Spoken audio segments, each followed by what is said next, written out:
Good afternoon, good evening, good morning, wherever you're watching from. Welcome to the Tommy Temper Show. We're coming to you live from the elm-lined streets of Old Strathcona here in Edmonton, Alberta, Canada, and it's a beautifully rainy day out there. It was a little bit windy, and it's kind of going to be windy a little bit later. But hey, we're coming to you live here. Good to see you all. Thanks a lot for joining us here today. Hey, ladies and gentlemen, Alberta's We've got a good show for you here today. Stay tuned.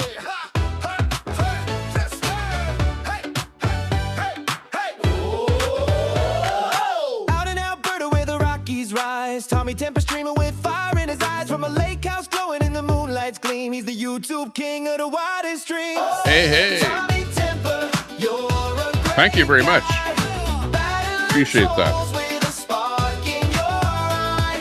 Conspiracy theories, politics How's everyone doing today? streaming from the Rockies, you're second to none. Hot tub bubbling under starlit skies. He's calling out the haters with truth in his lines. Talking about the world from the left to the right. Tommy's Good got to the see mic, everyone keeping it today. tight. Oh, Tommy Temper. Filing into the chat. 1, 2, 3, 4, 5. Looking good.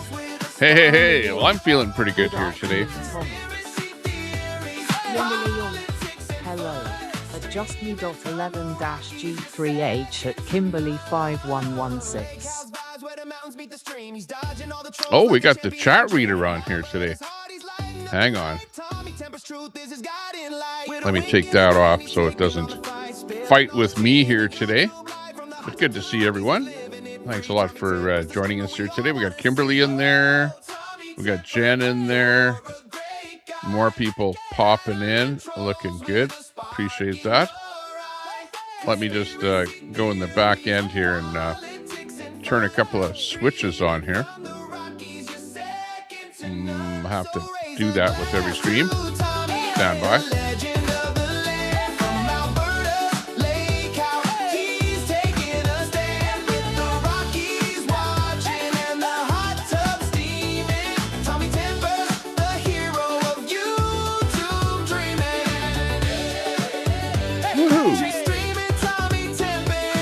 Oh, yeah.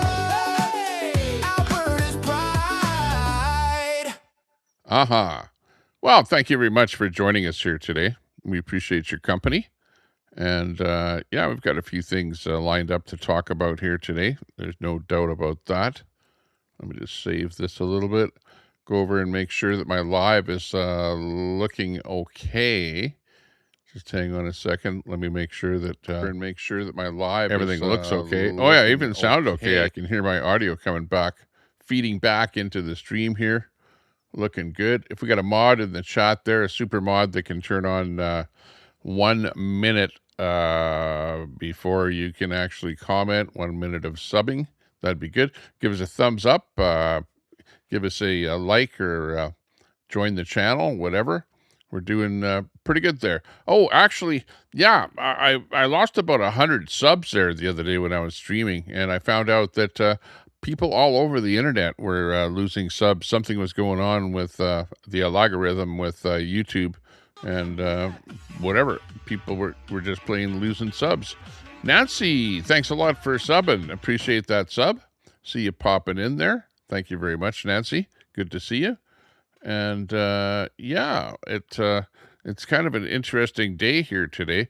Let's start off with a little bit of news from the United States here, actually. Actually, one of the things I wanted to talk about was, let's start here with Alberta here first, as a matter of fact. Here in Alberta, there's going to be an announcement here today. I just got this through the grapevine. I don't know if it's true or not, but I guess we'll find out here later today. But apparently, Daniel Smith is going to be announcing, because of the windfall of, Alberta bucks from all of the stuff that's going on, with the record oil prices here in the last little bit. She's apparently going to be giving every Albertan a check. Now, I don't know if that's going to be over 18 or whatever it is, but we're apparently going to be getting some kind of a dollar check, some bucks back from the Alberta government. Danielle Smith is going to be doing that. Now, some people are saying, well, maybe this is akin to vote buying or something like that. Maybe she's slipping in the polls, and politicians do stuff like that, you know, when they're slipping in the polls, they start giving perks to the people that do the voting, like myself. And well, we're going to see later on today, because she's going to be announcing whether or not there's going to be some money, some checks to people like me that live in Alberta here. So that'll be a good one. If you remember, there was a guy by the name of Ralph Klein that, I don't know when it was, back quite a few years back, when he was the premier of the province. He gave out what everyone called the Ralph Bucks, right, which is $400. And back then, $400 was a lot of money. You know, maybe it's worth $1,000 here today. Ooh, if she's going to match Ralph, she better be giving us $1,000 check or something like that. You know, we need our oil royalties feeding back into my pocket so that I can go out there and buy some new toys out at the lake house or something like that. Some rubber ducks for the hot tub or something. I don't know, but we'll definitely be spending it on something good. There's no doubt about that. Yeah, thanks a lot, everyone that's piling in here. Nice to see you all. I see you all popping in there. We see 12 men in there. Good to see you. We've got Ayatollah of Alberta popping in there, looking good. Lobster Jeff, you're looking excellent. Thanks a lot. Edward Cam in there. Woohoo, looking good. So, so that's the biggest item on the board here, is that we might be getting some money. So watch for that announcement that'll be coming. I didn't really find much news about it, other than just fervor of people talking about it through the grapevine, you know, that that's going to be happening. So we're looking forward to that actually happening. Down in the States, there's been a bit of stuff happening there with regards to Antifa. I noticed that there were apparently some people arrested, some Antifa-type people arrested down in the States. And let's hear that first story about that. It's breaking news, actually. The Department of Justice has just secured criminal charges against 15 anti-ICE Antifa militants in the Minnesota area for surveilling, harassing, and confronting federal agents. And if you remember, there was some people that were stealing some stuff out of ICE agents' cars, right? And things like that were happening. So, there's been that announcement down in the States. Let's, first of all, listen to that story here. That'll be our first bit here. Let's just bring it on here, and we'll listen to what Danielle Rosen has to say about that. He's the U.S. Attorney for District of Minnesota. Today, a federal indictment was unsealed, charging 15 defendants with conspiracy to impede or injure federal officers and other charges related to efforts of two Minneapolis-based Antifa groups that violently opposed the enforcement of federal law in our state. Such stalking and other direct actions against law enforcement are criminal, they're un-American, and they'll be met with swift justice. That's why we're here today. To those who choose to threaten or harm federal officers, we will hold you accountable. We will defend federal officers, we will protect the public, we will enforce the law. Today, a federal indictment was unsealed. So there you go. That's the announcement. And of course, Antifa didn't take that announcement lightly, because they ended up doing their thing. You know, they do what Antifa usually does, and we've got this one coming in here. That's of course, pretty typical of what Antifa might be doing. Antifa is they basically losing their minds because of their comrades that were arrested. There, and some people are saying, well, every single one of them should be arrested. This is outside of the building, I think, maybe where they were arrested or something, but ICE is at this building here, and let's look at what Antifa is up to there.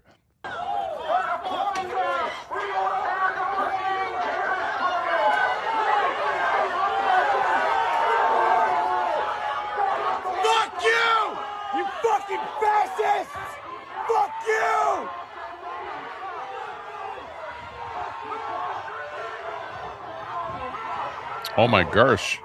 Just a little bit of pepper spray going on there.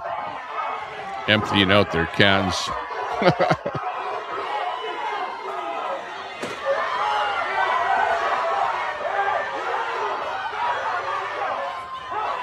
you! Fuck you! You fucking fascist Nazi fucks! Somebody's fucking head. They fucking threw this at people's heads. They fucking hit right there. Inside. Wow. As you can see, yeah, Antifa was not too happy about that. Yeah, what do you expect? You know, this is like ongoing stuff here with Antifa.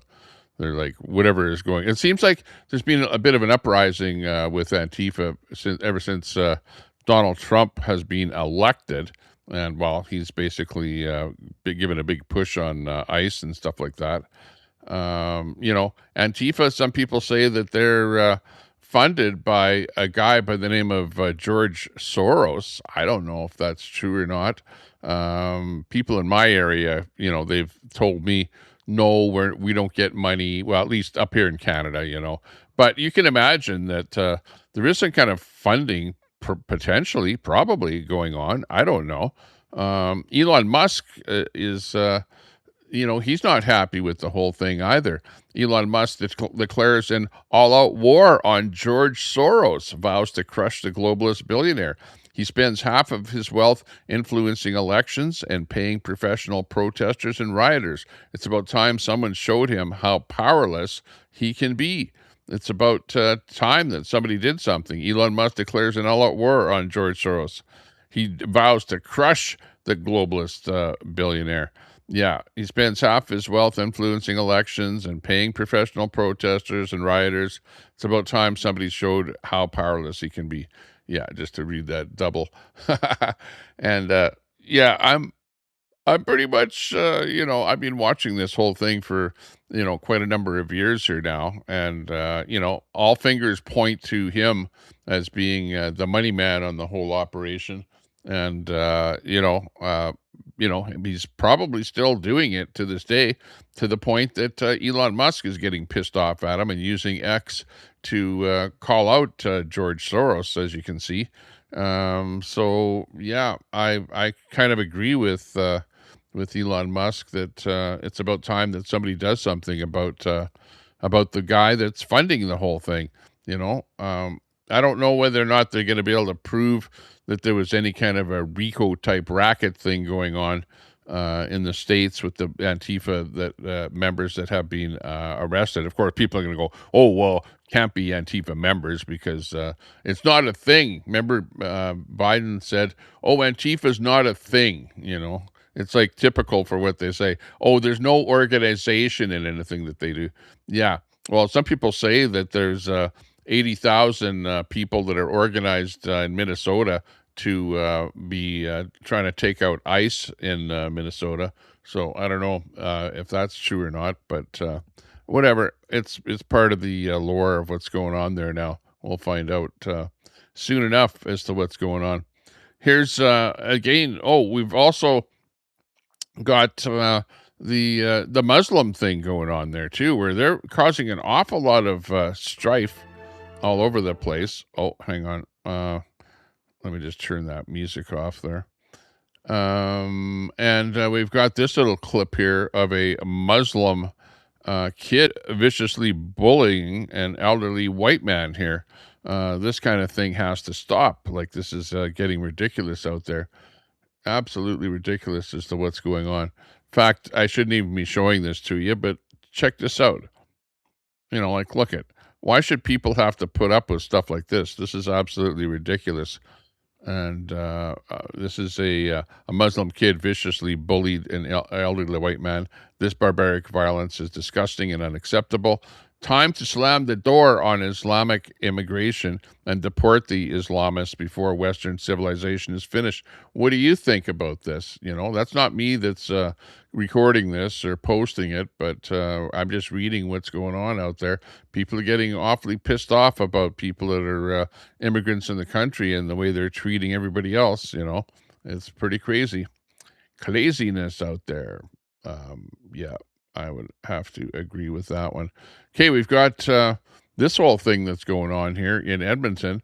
We've got the push for Alberta independence going on, and June 28th, there's going to be a big slow roll, flag wave, and the whole big thing here in Edmonton. So June 28th, 1 o'clock to 4 p.m., slow roll, bring your flags, and roll down Henday.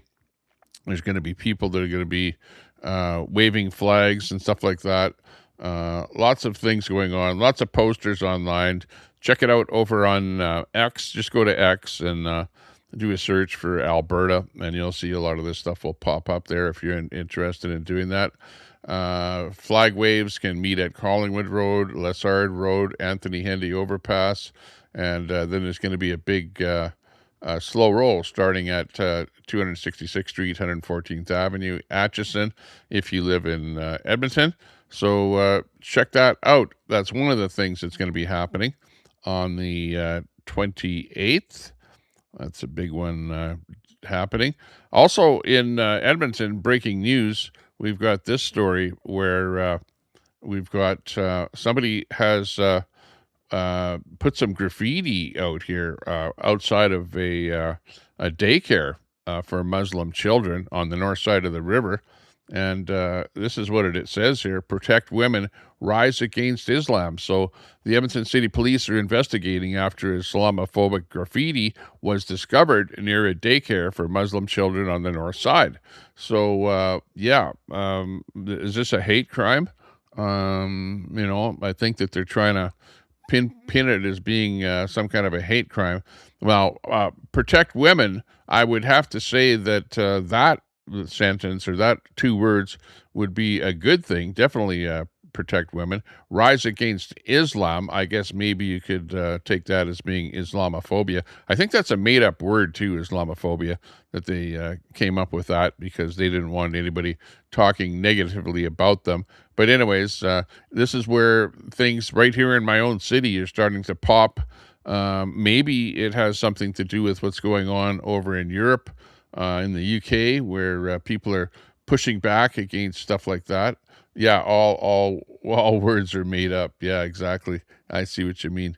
Yeah, but anyways, that's happening right here in my city, Edmonton. Now, I didn't do that. Don't blame me for that, and I wouldn't promote stuff like that. Don't do stuff like that. But it's starting to look that way, that things are actually happening like that.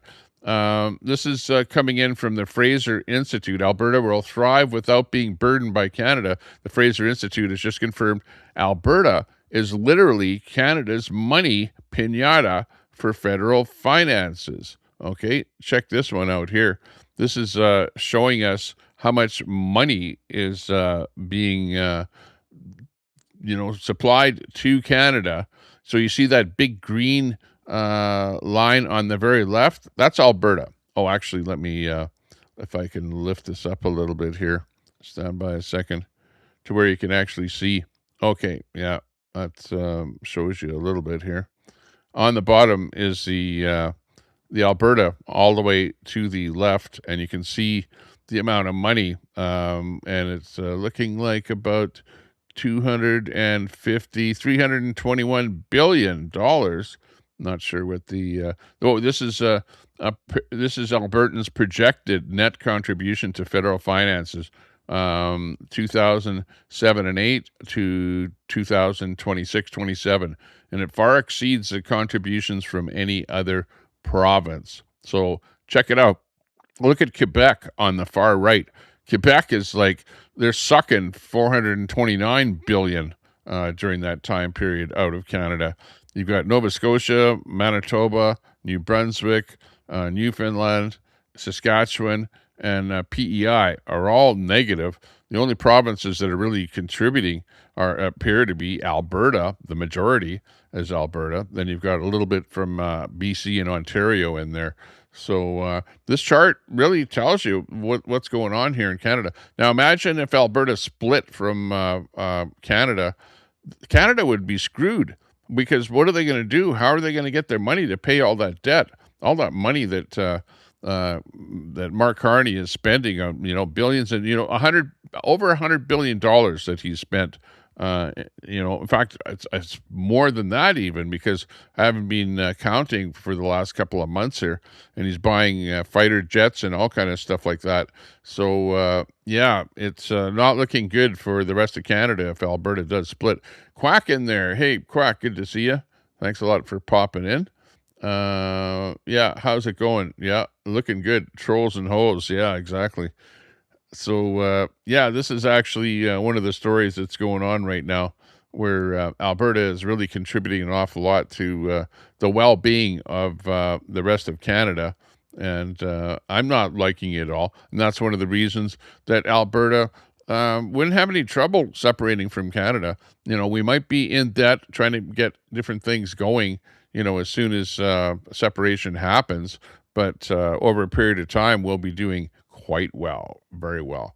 Okay, we got this story coming in from the CBC. If you are into the CBC television and radio networks, that's the Canadian Broadcasting Corporation.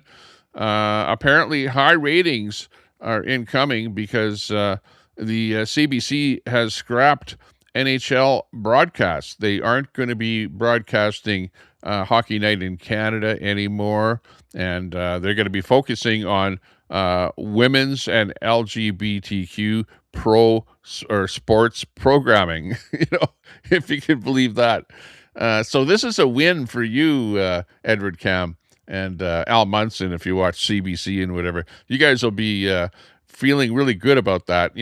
I drive from Sylvan Lake to Edmonton all the time, and every time I turn on that CBC radio, they're talking about queer this, LGBTQ that, just weird stuff that I never listen to. I don't talk about, and I'm really, quite honestly, not interested. And I don't need my kids in the car listening to that stuff that they're broadcasting on CBC. So all I can say is, they have a one-track mind. CBC has a one-track mind. It's like all about stuff that is like abnormal, like not regular heterosexual type stuff.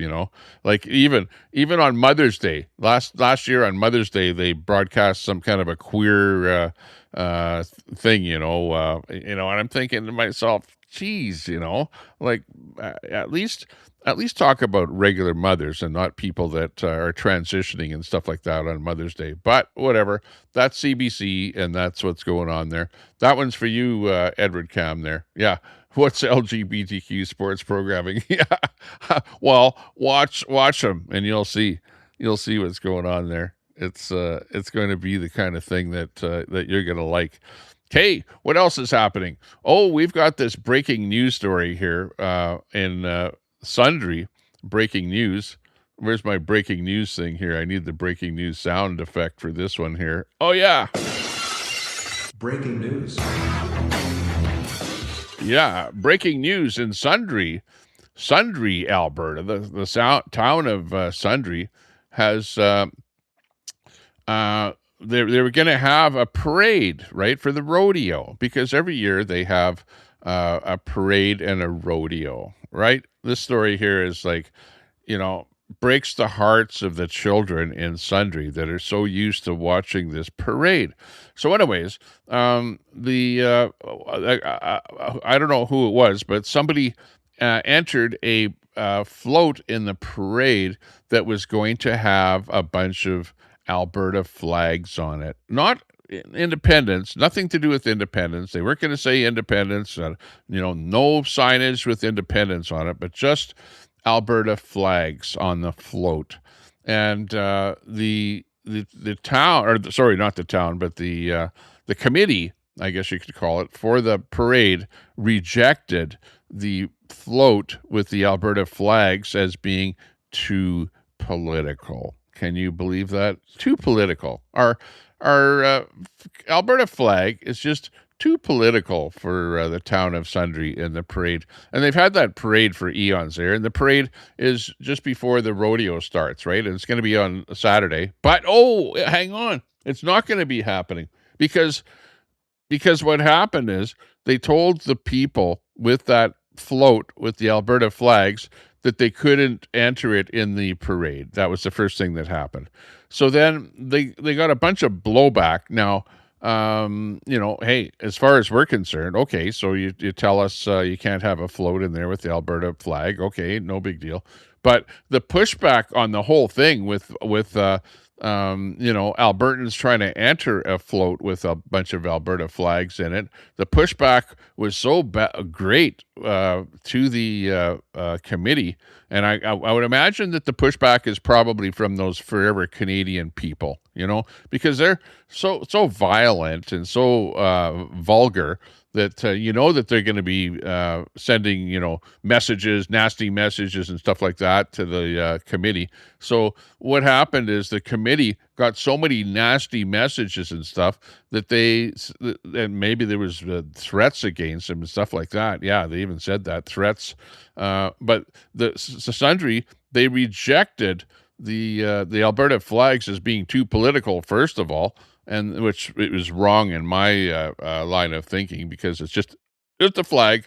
But that flag, I will have to admit that the Alberta flag has actually become the symbol of Alberta independence. So just like during the convoy, where the convoy used the Canadian flag, it was the same thing. Is all the lefties are like, oh, that you guys have taken over the Canadian flag, hoodwinked everybody, and now we don't like the Canadian flag anymore because you're using it as a symbol for your convoy.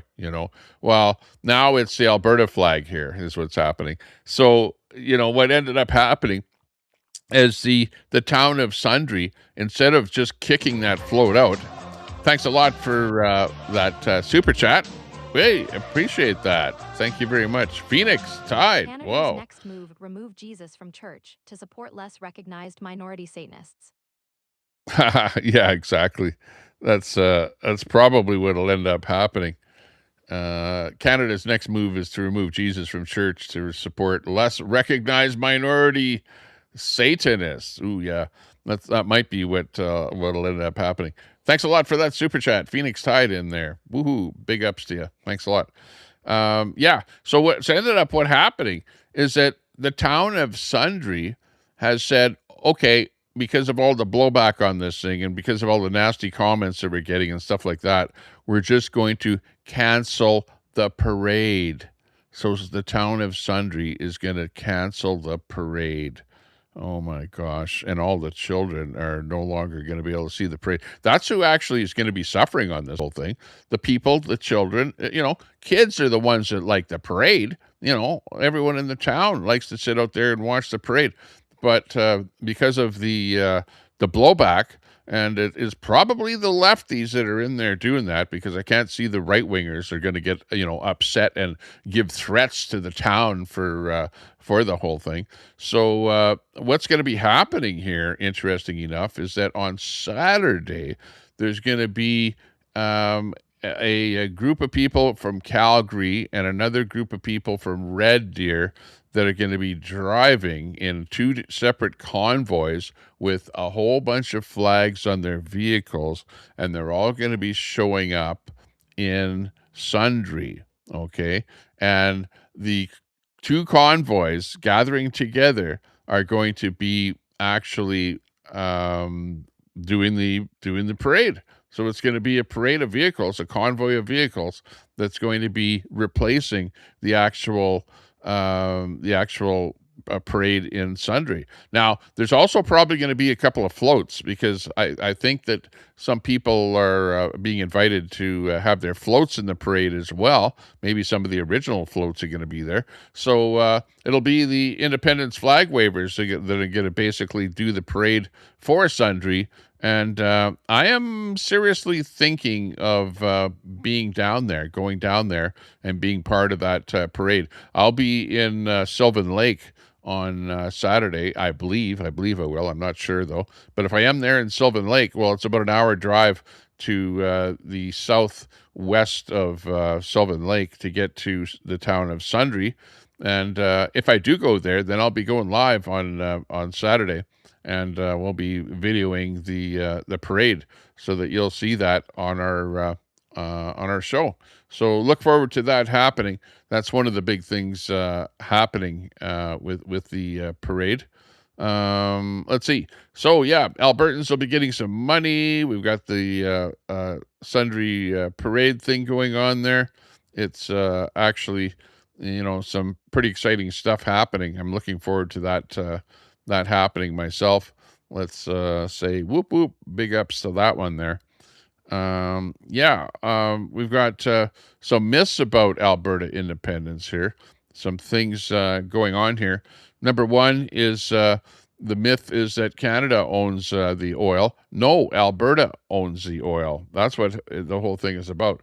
The truth is Alberta owns and controls its natural resources and the royalties and development under government jurisdiction. But what's happening with the royalties is the royalties are being hoodwinked from Alberta, funneled over to Ottawa, and meanwhile, we're running negative deficits.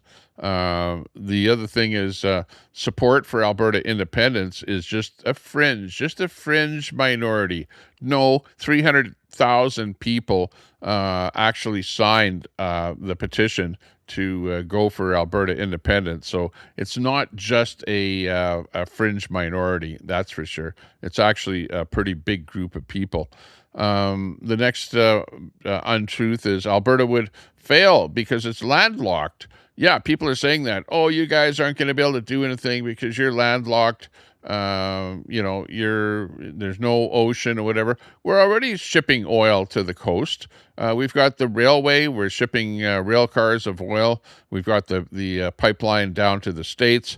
They're building another pipeline down to the States. So, we're able to actually get our oil and our natural resources out to the people that really want it, even though our province itself is landlocked. And there are plenty of countries over in Europe that don't have any tidewater. Go take a look at maps and you'll see plenty of countries do quite well over there. And Alberta will do exceptionally well. Our economy gives it leverage, export power, and strong negotiating strength for trade, access, and energy corridors. We've got corridors that are happening here right now, and we can even expand on those corridors. And the other one is Crown land doesn't belong to Alberta.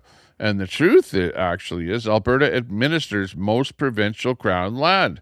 And that federal scarce message, or scare messaging rather, distorts the reality. So, yeah, there is some Crown land in Alberta, but the other land is owned by the province of Alberta. Now, you also have native land where bans are on native land, and that will remain as being reserves, So don't fear. Don't fall for those fear tactics that are going on, okay? Because it's all fear tactics. Know the facts, and let's build Alberta's future. Yeah, we can do it. Look at it. Outside my window, it is a real storm out there. We've got rain coming down. You can see rain beating on the window outside my window. I'm looking outside here. The birds are kind of gone away there because they don't like getting too wet. The wind is picking up. And it's kind of actually, and it's really coming down there right now. The rain is really coming down, so we're getting quite a bit of a storm in here today. And yesterday, it was pretty much the same thing. We were getting a lot of rain, and people are going, "Oh no, it's climate change. The climate is changing." Exactly. The climate is always changing. Some years we get more rain, some years we get less rain, sometimes we get sunshine, sometimes we get cold weather, sometimes we get warm weather. It's like all over the board. It's called the climate. That's what happens. But is the sky falling? Well, maybe today the sky is falling because it is raining quite a bit there. The bird bath outside is getting quite full of water. Take a look at it out there. Holy jeez, it's right up to the brim there. And we did get last week there about 3 inches of rain. Sylvan Lake, I can actually visibly see out there at the lake where the water is quite high. It's coming a little bit closer to the shore. And when I'm riding my bike around in Edmonton here, I see the river Ooh, and it's I hear some thunder out there too. So we got lightning and thunder happening. But the river is really high right now, and the creeks like Mill Creek, where I ride my bike, it was really rushing there the other day when I was riding my bike through Mill Creek. So yeah, lots of stuff happening here in Edmonton. Let's see. Keith Wilson says these federalists are promising fantasy. They say Canada can be fixed if Alberta just waits, votes correctly, argues politely, or leads harder. But where is the mechanism? How will equalization be fundamentally changed? How will the Senate be meaningfully transformed? How will Ottawa be prevented from reimposing energy hostile policies after the next election or even before? Hope is not a constitutional plan. Independence is. Yeah, absolutely. We're not going to win at all by staying with the status quo, by doing what we're doing and being in Canada here. The other thing is we're being inundated by too many people, too much mass immigration going on. I've got this story here. Let me just see if I can pull it up here so that you can see it and I can read it at the same time here. This one is coming in from Edmonton here, and this has to do with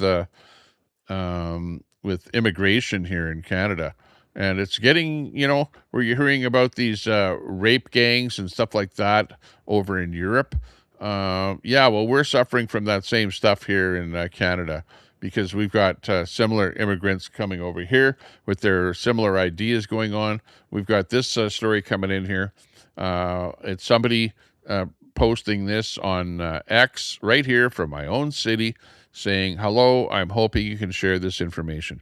My daughter was walking with her friend yesterday evening when a dark gray van with 5 to 6 East Indian men approached them. The men tried to get them into the van, coming up with the sliding door open and yelling. I have some videos, but we're trying to obtain the license plate or have somebody identify them. Throughout the incident, they were recording the girls. It happened on a busy road, Rutherford, and it was still light out. The event occurred yesterday at 8 p.m. So yeah, we're putting up with crap like this, where these guys are trying to lure young girls into their vans, 5 or 6 East Indian men in a van doing stuff like this, and it's starting to get out of hand, absolutely out of hand as to what's happening. We've got these similar people doing home invasions. They've got guns. You've got illegal guns. They're robbing stores, jewelry stores, all kind of stuff like that. Stealing cars. The lawlessness is absolutely getting out of hand. It is like completely terrible, and we have to do something about it. So why is it that this stuff is happening, and why is it that a whole bunch of countries have all of a sudden, participating in this mass immigration stuff? Is it the George Soros crew? Is it the globalists? It's all outside of Canada. You know that because you have it happening in Canada, you have it happening in France, Spain, Sweden, the UK. Australia, New Zealand, you have mass immigration happening in all these countries. Now, why is it happening? Why is it happening? Because you've got the globalists have brainwashed all of the politicians. When these politicians take these trips to Davos and to these globalist conventions, they get brainwashed, okay? And they get brainwashed to think that mass immigration is a good thing for your country. But, once you see that it's not a good thing for your country, ooh, big thunder happening. Why don't they do something about it? Like stop the mass immigration. You know that you've brought too many people in. Just stop it. And in Canada here, they haven't stopped it. They backed off a little bit with the mass immigration, but they absolutely have not stopped bringing people in. And why do they keep bringing people in from the same places? Like in Canada here, it's East India. It's like tons and tons and tons of people from East India. And why aren't they bringing people in from, some of the European countries? Why is it East India? And why is it just literally, I wish I had the graph here too, where it shows the countries where they're bringing people in from, and it's just the graph is like way off the chart for East India here. It's absolutely crazy what the globalists have done to destroy our country. Our fabric of life in our country is absolutely ruined, Edward Cam. You might not think so, but I know so, okay? I'm watching what's going on, and I'm seeing that it's not right, it's not good, and a lot of people are not happy. Is absolutely, that's the problem. One of the problems that we have here is what's called equalization payments here in Canada. And actually, we paid Quebec over $100 billion in equalization payments in the last 10 years. Not coincidentally, that's more than our provincial debt. Funny that you banksters want us to keep borrowing money so Quebec can run successive surplus budgets. Yeah, why are they running a surplus budget in Quebec and we're running a negative budget in Alberta here? And we're having to give $100 billion bucks to Quebec. Like, it's not fair. And you know why that they're getting that money? Because they threaten to separate. They threaten to separate from Canada. So they're getting a whole bunch of money so that they won't separate. Well, guess what? We're threatening to separate now in Alberta. And you know why we're separating? Because you're lifting so much money from the province of Alberta. And we're sick and tired of it already. And we want to do something about it. Susan K., what? It's not true. They have absolutely tightened the immigration policy. Yes, I'm not saying that they haven't, but they're still letting hundreds of thousands of people into the country, Susan. Look it up. Go look it up for yourself. It's not like they've stopped immigration. They're still probably there's 300,000 immigrants coming into Canada here in this year. So that is not stopping immigration. And when you say, "Oh, they've tightened up immigration," yeah, from 1 million to 300,000, but they're not stopping it. But they have overburdened us with so many millions of immigrants over the last 10 years that they need to actually remigrate, send people back instead of still bringing. Why are you still bringing 300,000 into Canada? Why are you bringing any people into Canada when you've already overburdened us with what you've done? So don't say that. No, that's not right. Yeah, and what they're doing is not enough. It's not enough, Susan. It's not enough. Go walk around. Go take a look. Go see it. Is this Canada or is this a different country? This is now a different country. I don't feel. Look at what the story that I just told you about, where girls are not feeling safe walking around in the city because you've got guys like this that are luring the girls. These guys are like sex starved or whatever, and they're looking for women to have sex with. Women are not feeling happy living in the country anymore. Wow, we had a big lightning strike just a minute ago. I might go off the air. If I do, it might be because we get a power bump or something here because the lightning is really, really close to where I'm at here right now. In fact, you might see a lightning strike with this view out right outside my window here. But things are getting bad. This story about the luring of girls is just one of many, many, many things that are happening right now because of all these people that are coming in here. It's not a good situation. And I'm not trying to pick on any particular people, but it's not me that brought millions of East Indians into the country. It was the federal government that did that. Blame the Liberals, blame Trudeau, and now blame Mark Carney for this stuff that's going on. Remember, it was Mark Carney that was advising Trudeau to what to do while Trudeau was in power. So absolutely, these guys are doing stuff like that. Okay. We've got one country allowed millions of low IQ immigrants to flood in while the other didn't. Yeah. Like, take a look at this here. This is the difference between France and Poland. Take a look. Where would you rather live? France on the left or Poland on the right? Okay. One country has allowed millions of low IQ migrants to flood in. I wonder which one that was. Well, the other didn't. Yeah. And what are we getting here in Canada? We're getting a bunch of people coming in here that are disrespecting our flag. They're burning our flag. They're saying death to Canadians, death to North Americans, death to USA. We're hearing stories of, oh, we're going to take over the world. We want our religion to take over the world. We're letting a whole bunch of people in that are saying stuff like that. You must know that. Have you ever heard that? Have you heard that where there's religions that want to take over the world? Well, why the hell would you let those people that are saying they want to take over the world into your country? Why? Why? What good is it going to do to you? What do you want? Do you want to be living under something like Sharia law? You're already seeing that you've got places in the UK where they're setting up no-go zones, where even the police are afraid to go into those areas. They brought in their own Sharia law into those areas and are looking at stuff for themselves.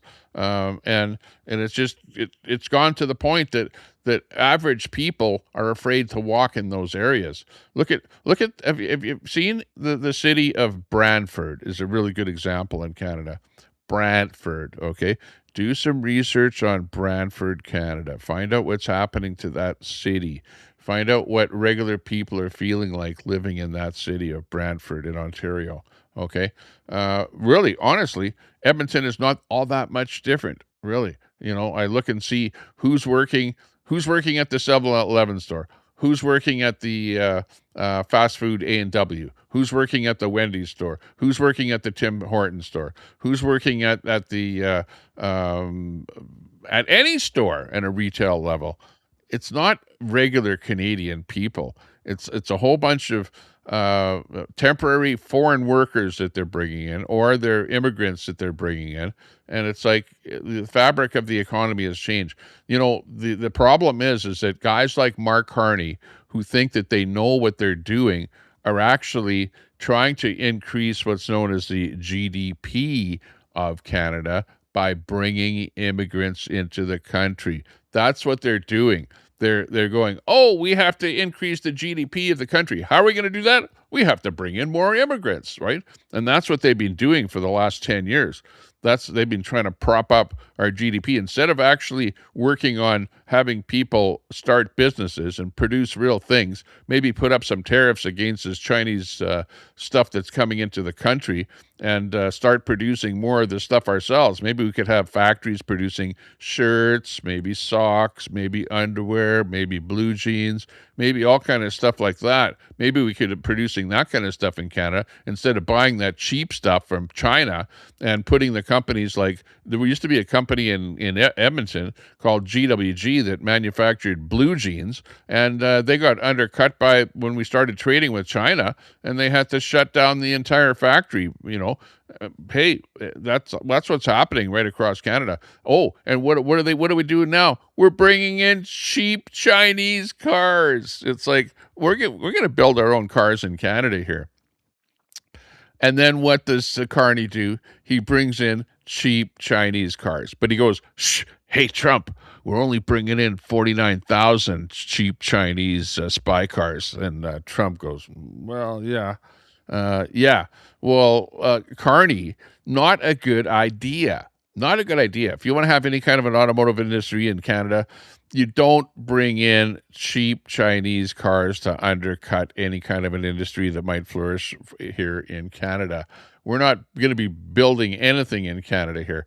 And if we're working a deal with China to have them build those Chinese cars in Canada, you know what'll happen? They'll half build the cars in China. They'll ship them over here in a couple of parts, whatever, and just bring over the Chinese immigrants to assemble those Chinese cars in Canada, and it will be no better. In fact, they've done that in South America. They did it in South America, and it didn't work out all that well. Not at all. I was just reading a story about that just the other day. So yeah, we're doing exactly the wrong things in order to increase business and increase jobs within our own country. Instead of putting tariffs up against the cheap stuff coming in from other countries and manufacturing stuff here ourselves in Canada, we're just flooding ourselves with cheap stuff And there's no way that anyone is going to set up shop in Canada to manufacture anything. And in order to increase our gross domestic product, we're bringing in immigrants to do that. Oh my God! Like the government is just so foolish, so foolish. You can't make a country great by bringing in immigrants. That's not the way to do it. You have to bring jobs back home. Bring the jobs back home. Trump has the right idea with what he's doing. He's making America great again by bringing the jobs back to the US of A. Carney, on the other hand, is not bringing any jobs back to Canada. He's not. He's not. Absolutely, he's not. He's doing nothing to do that. What he's doing is bringing in immigrants to increase the GDP. In fact, we're into a recession here in Canada. You know what a recession is? That means that we're not doing all that well. For two quarters in a row, and actually it's been happening. Maybe not 2 quarters back, but we've been doing poorly probably for the last 5 years, not doing very well at all. And we need to do something about that. But, don't worry about it. It's only a technical recession. It's not a real recession. It's only a technical recession because it's only 2 quarters. Wait one more quarter. Wait one more quarter, okay? And then it will be a real recession. I guess we'll see what's going to happen with that. Yeah. Yeah. Susan says, if my cheap Chinese EV doors on me, what? The only thing they will glean is how much of my day is centered around groceries. Yeah, Susan. Well, you'll be driving your cheap Chinese car around town here, and we won't be building any Canadian cars at all because you guys will be buying the cheap Chinese stuff there, and you'll be happy. You'll be doing good. But hey, it's each to his own. And look at the warranty on those Chinese cars, too. I was looking at that. They don't even warranty the whole car. They selectively warranty different things in those Chinese cars differently. Like the battery, they'll give you an 8-year warranty. But on the screen, the liquid crystal screen, the display screen, they're only going to give you a very short warranty on that. Now, why is that? Is it because they know that the thing will probably go bad on you, a lot sooner than 8 years? And the rest of the stuff in there's lots of things that you're going to get really crappy warranty on because they're coming up with their own warranties, and they're going to be way poorer warranty on the Chinese vehicles than you find with North American cars. So be careful when you buy that Chinese car. Look very carefully at the warranty and understand that it's not good. Okay, what happened? In the States, we had the thing that happened with the MAGA supporters. Were really happy because they had the 250 thing happening in front of the White House, and it was lots of action going on. We had stuff like this happening where we had lots of entertainment. You had bikes and whatever flying in the air, and we had some kind of MMA type fights going on there, like lots of stuff. Trump had a big thing going on there, and it was actually quite a spectacular thing that was happening. Absolutely. Hang on, but before we go to that story, let's come in with this story here with the Muslim Brotherhood, and let's listen to what they have to say here first before that.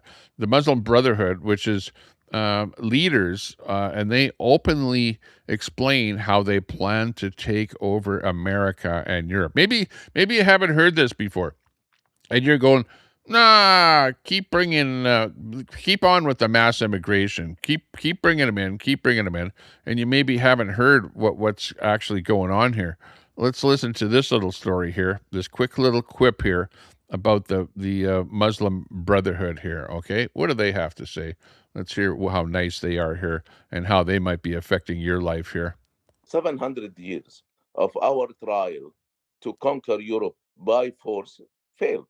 They did something wrong, very wrong. They tried for many years to conquer Europe through wars.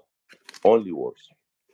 This is the soft Islamic conquest of the West. Basically, what the Islamic and again, I'm an Orthodox Muslim.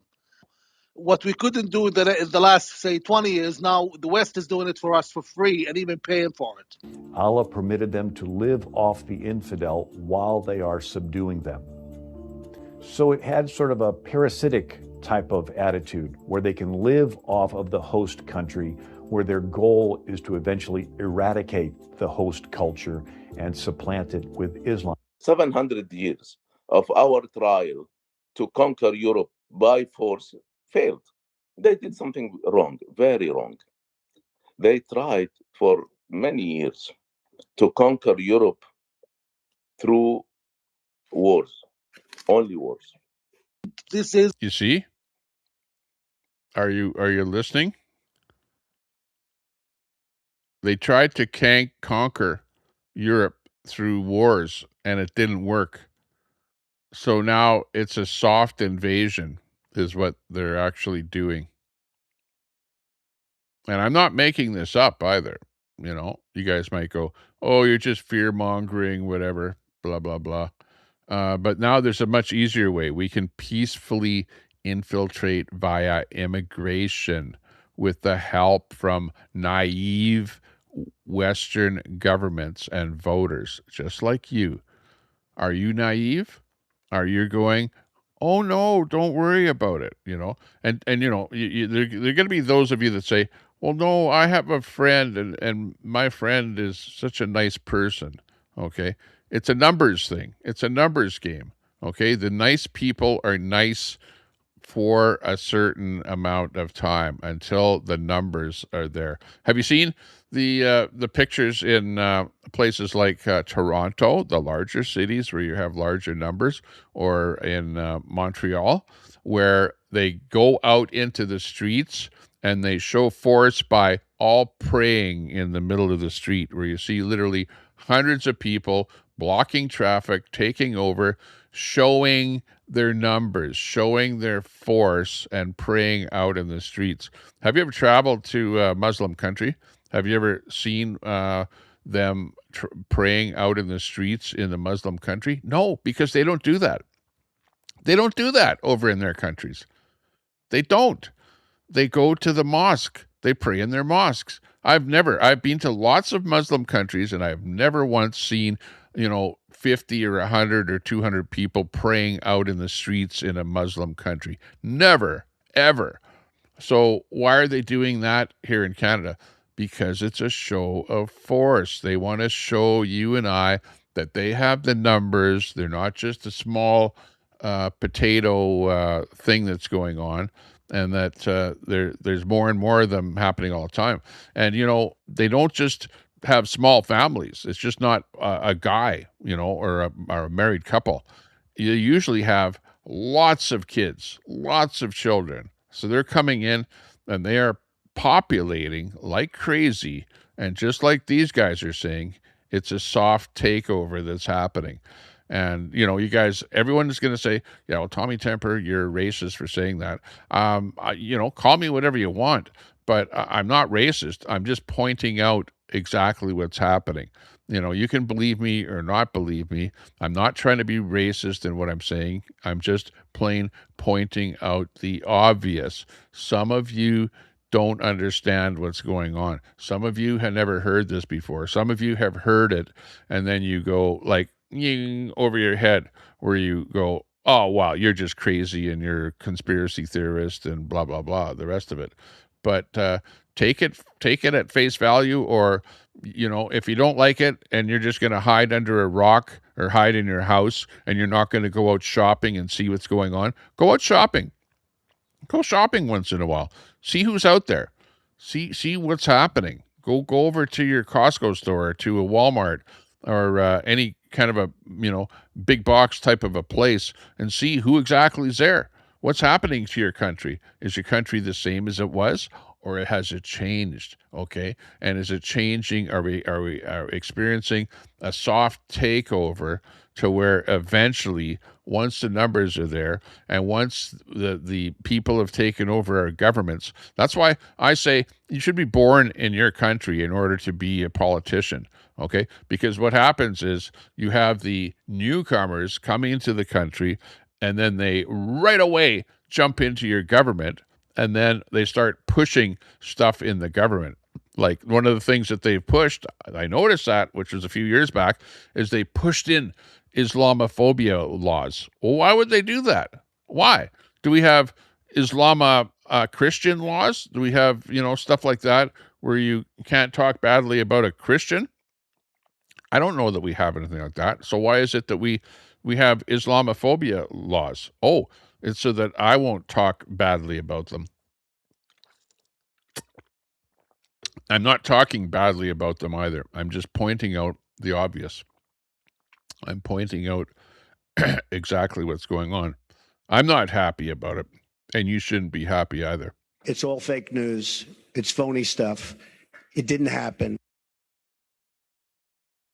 It did happen, and it is happening, and it's happening all around us, and you need to be aware of it, okay?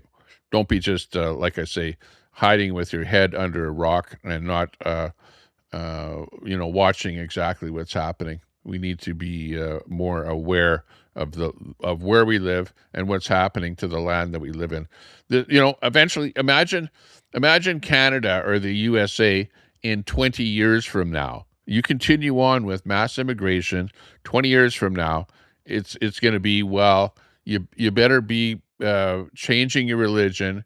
Christianity will no longer be here. And it really doesn't matter whether you're Christian or not. And a lot of people, they say stuff like, yeah, well, you're a white Christian nationalist or whatever.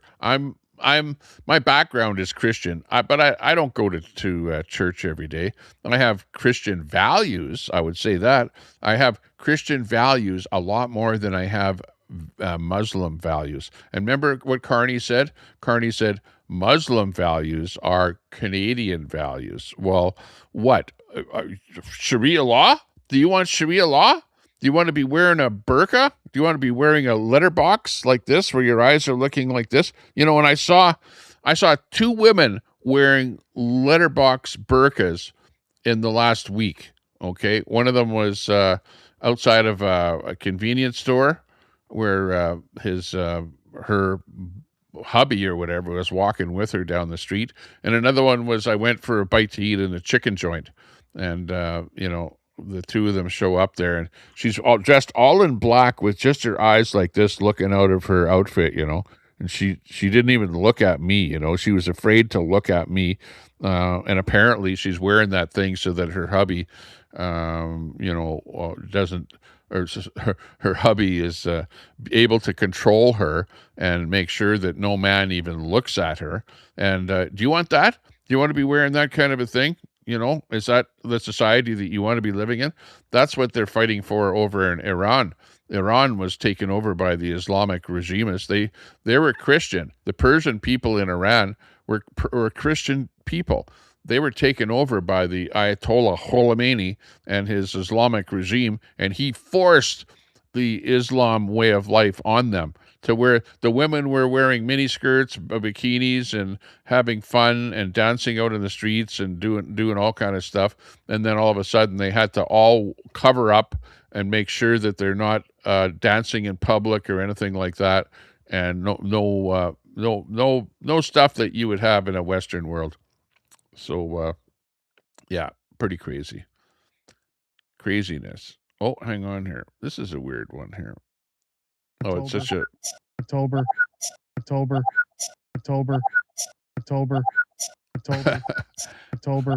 What the heck? This is like the weirdest thing that I've seen here. This is from my good friend, Unacceptable Fringe, where he posted this. October. And I don't know why he posted that, but go watch it if you haven't. Oh, he did an interview with Danielle Smith,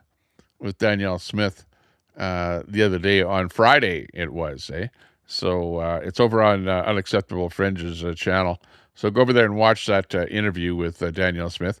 And actually, I watched it, and it was a pretty interesting interview. It's not here. He didn't post it on here. October. But he posted that where it's over on there. Apparently he's thinks it's over for Daniel Smith. And Daniel Smith is going to be giving us the money. We're going to be getting a check from Daniel Smith. Everyone in Alberta is going to be getting a check from the government, and it's supposedly going to be announced today. I don't know how much that check is. The last check that we got was $400 when Ralph Klein was the premier of Alberta. So we'll have to see. But too bad that you don't live in Alberta. Oh, I'm so sad. So sad that you're living in Ontario, because all you're going to get is Doug Ford pouring a bottle of booze on you. You know, you might be going like this. Keep your mouth open when Doug Ford pours out that bottle of booze there. Maybe you might get a glug of it or something like that if you live in Ontario. But if you live in Alberta, we'll be getting some Canadian bucks while we're still in Canada. We'll get some Canadian bucks. I wonder how much we'll get. Will we get $500? I wonder. Maybe I'll take it and go to the casino and see if I can parlay it to 1,000 or something like that. That would be good. We'll have to see how much we actually get, but I'm looking forward to that announcement. Ooh, and I'll have the cash in hand here as soon as that check arrives at the door. But otherwise, we're definitely going for Alberta independence. And you can see I've got the sign out there. Do you see that Alberta independence sign out there on my balcony, that blue sign right there? Yeah. Well, I've got two of them up on either side of my balcony there. And I've got a blue flag on my truck, and I've got a decal on the back of my truck that says Alberta Independence. And I also have another decal that says, like F. Carney, right? That's a pretty good one. So, we're seeing more and more of these signs going up all over the place. People are putting up signs, Alberta Independence signs. They're going up all over the province, all over the place, even in farmyards. People are looking at getting signs up on the side of the road. You've got these big semi-trailers advertising signs and stuff like that. There's going to be some giant signs going up. You've got ones like this that are like 4 by 8 feet, big signs, whatever. So, this whole Alberta independence thing is going really, really good. Send Ottawa a message. Choose Alberta is what some of the signs say. Other signs. Now we've got various entities that are collecting money from people and coming up with signs and stuff like that. Interesting. Meanwhile, in the States, as you know, Donald Trump had the 250 big thing. They had the big MMF fight that happened there, the big thing in front of the White House. But the Democrats had their own rally. Like you could call it like an anti-Trump rally, or I don't know what you call it, a counter program to the UFC. Oh yeah, it was the UFC, the fight, the UFC, not MMA, UFC. It's like, you had them with their rally. So check out this Democrat rally that happened. It was called Take Action at riseupsingout.com. So they had their own rally going on here. This is what the Democrat rally was like. No one is getting left behind this time.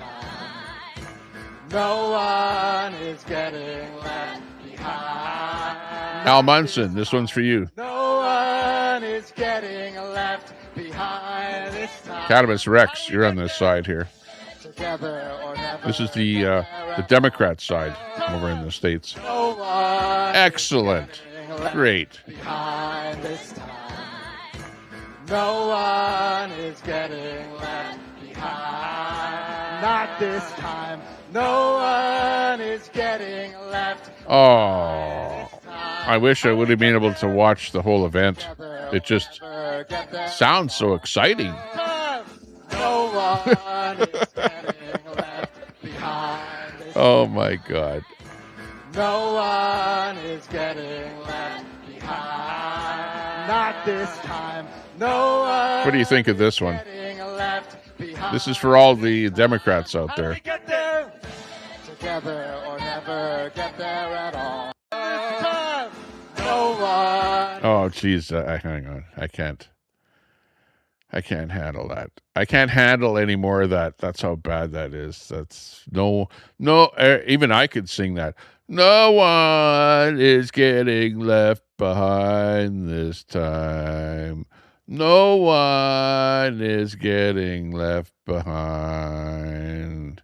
No one is getting left behind this time. Oh, my God.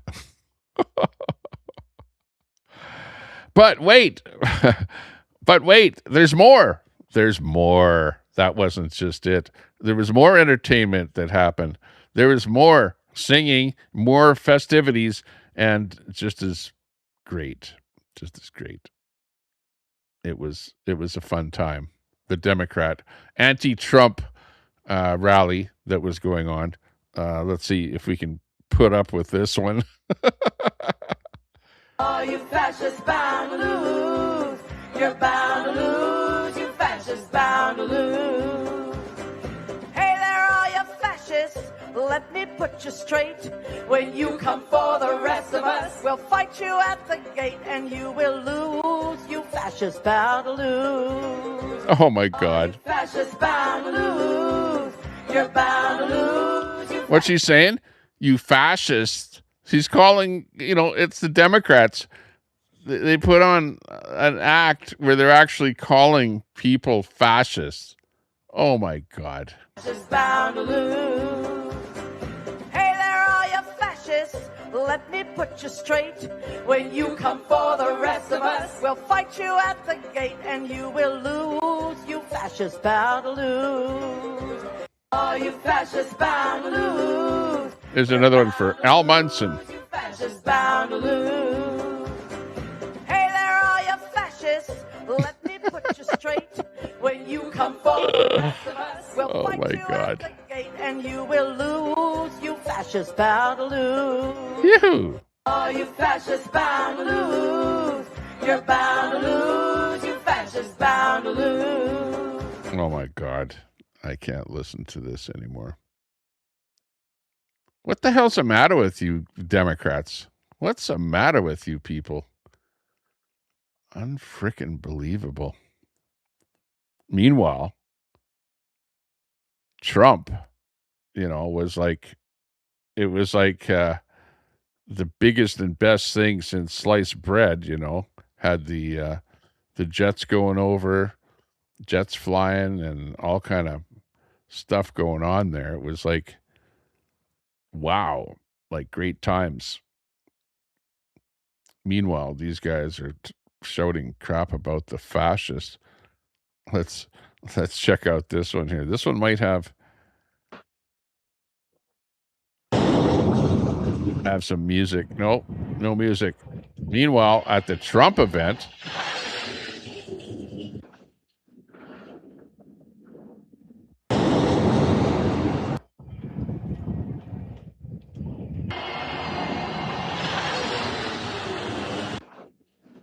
big flyover is happening,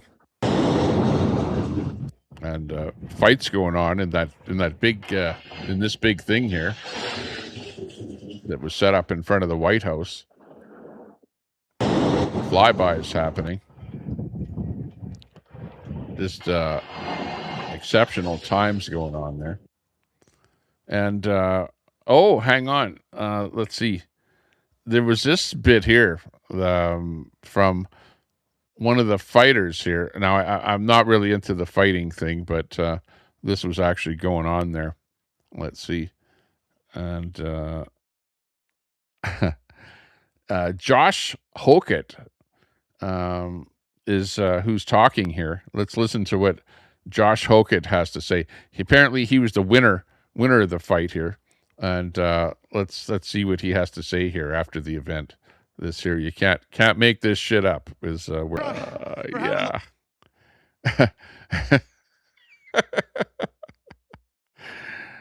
That's funny. Michelle Obama is a man. He had to say that. I don't know. Like, honestly, if I was putting the event on, I probably would have vetted the people that are going to be, in front of millions of people to make sure that, what they said was acceptable.